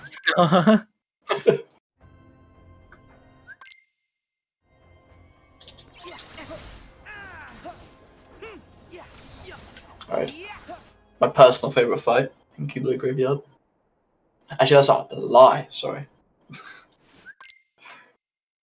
So this is Terranort and Vanitas, and again, Logic is going to be trying to keep them grouped up with these thunders, getting damage evenly applied to both of them while he's doing these thunders. Also worth noting, which I don't think that we've talked about, he's doing the thunders in the air specifically because thunder casts faster in the air, which is a cool little detail. And Vanitas is dead, and Terranort should be at a good HP, I think. Yeah. That was a really good fight. It was a stunning fight, yeah.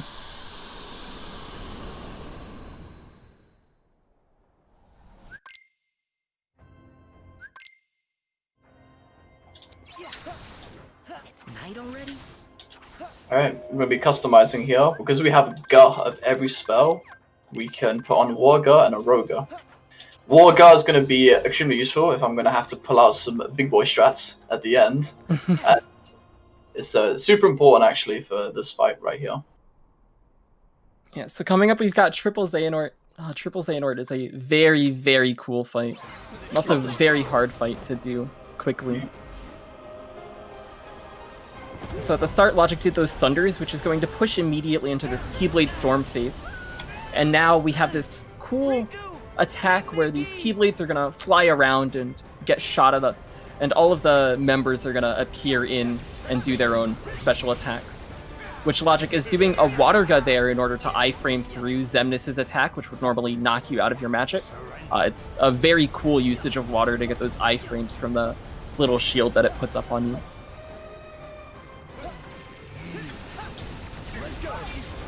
And now Logic's going to be targeting Ansem here. We want to get a good amount of damage on Ansem first as our main target, and then there's a few ways to approach this fight, and the way that Logic is going to be going about it is he's going to damage young Xehanort to the point where he's almost dead but not dead, and then he's going to want to switch over to Xemnas and hit Xemnas and try and kill Xemnas as the first org member that dies. And the reason for this is we've put enough damage on the rest of the members so that we're going to be able to kill them as the Keyblade Storms are coming in, so that we don't have to wait through the entire Keyblade Storm animation.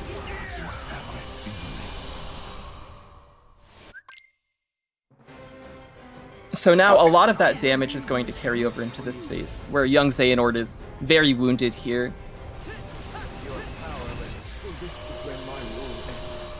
And then lastly, we just have to deal with Ansem, who should be at about like 2 or 3 bars of health.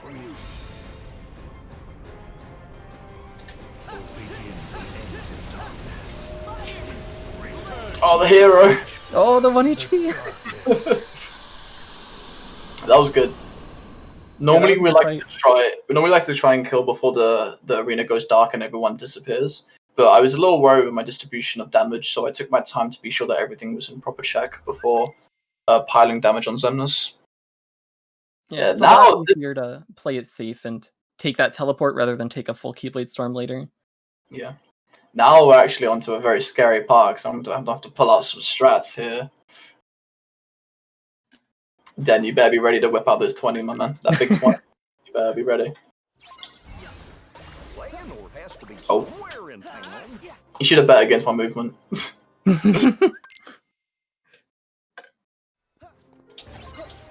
And this fight goes by pretty quick. Haroga groups up all of these armored Xehanorts, and they all share a health bar, so they just immediately die. It's an incredibly fast fight. It's a shame in a way, because it's built to be really epic, and you like rinse through it in a single combo. Not many people actually know that that fight actually has a DM, which is extremely cool. It's one of the coolest DMs in this game, without a doubt. So now Logic's gonna Ether and do a full fire combo in the air here on Armored Xehanort 1. And we're gonna wait out this attack, and then again go for another full fire combo into the Firaza, and then get a partial shot lock here, which will push him into his next phase.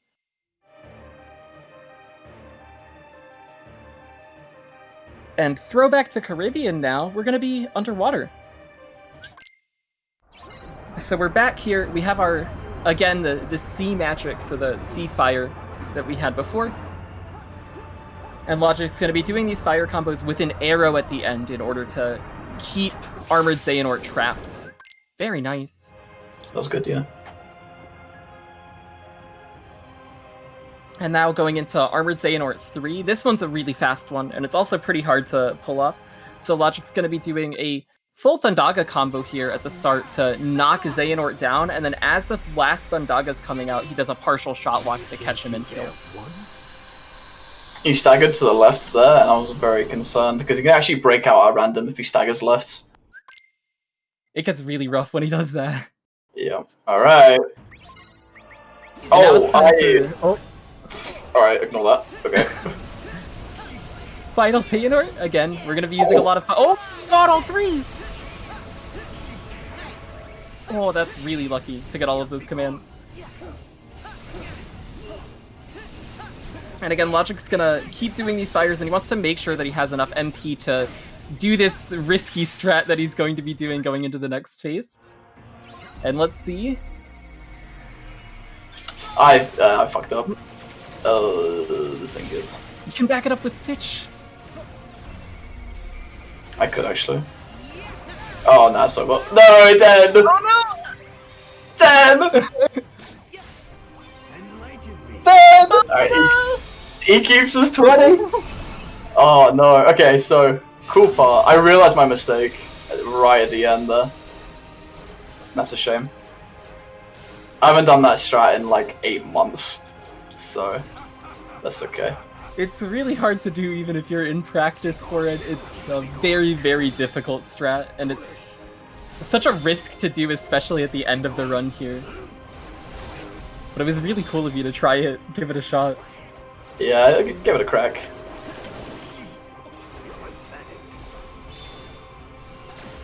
Oh no. So this fight is very annoying now because we're in rage form. We basically are trying to get 3 arrows to break out of this rage form. Oh, and he's DM'd again. So we want to knock the light out of him because he's still up from us. Yeah.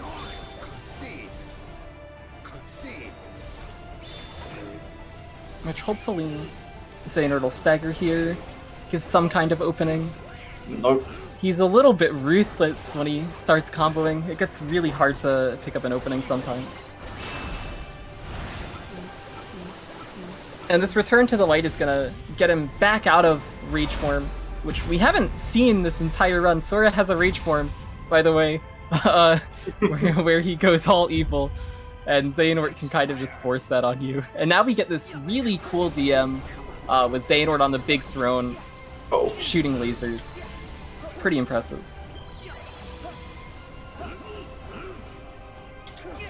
Whoa! Uh-oh. I haven't gone through this DM in a while.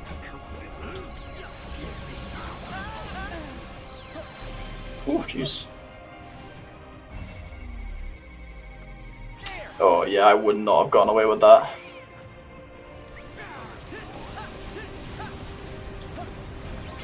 Den keeps just... Den keeps just 20. Damn. I mean, that's like a cool DM to see, honestly, so it's not too bad. I believe time's coming up pretty soon, correct? Yes, I will give a countdown for time.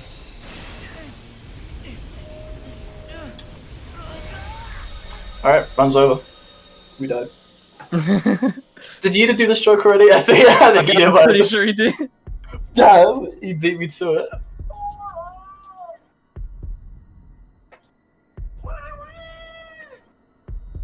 Super emotional. I love how they talk through the controller. It's so nice. I know. It's such a cool touch. When I first went through this, I like broke my sleep schedule to play this, and it was so loud. It scared me so bad.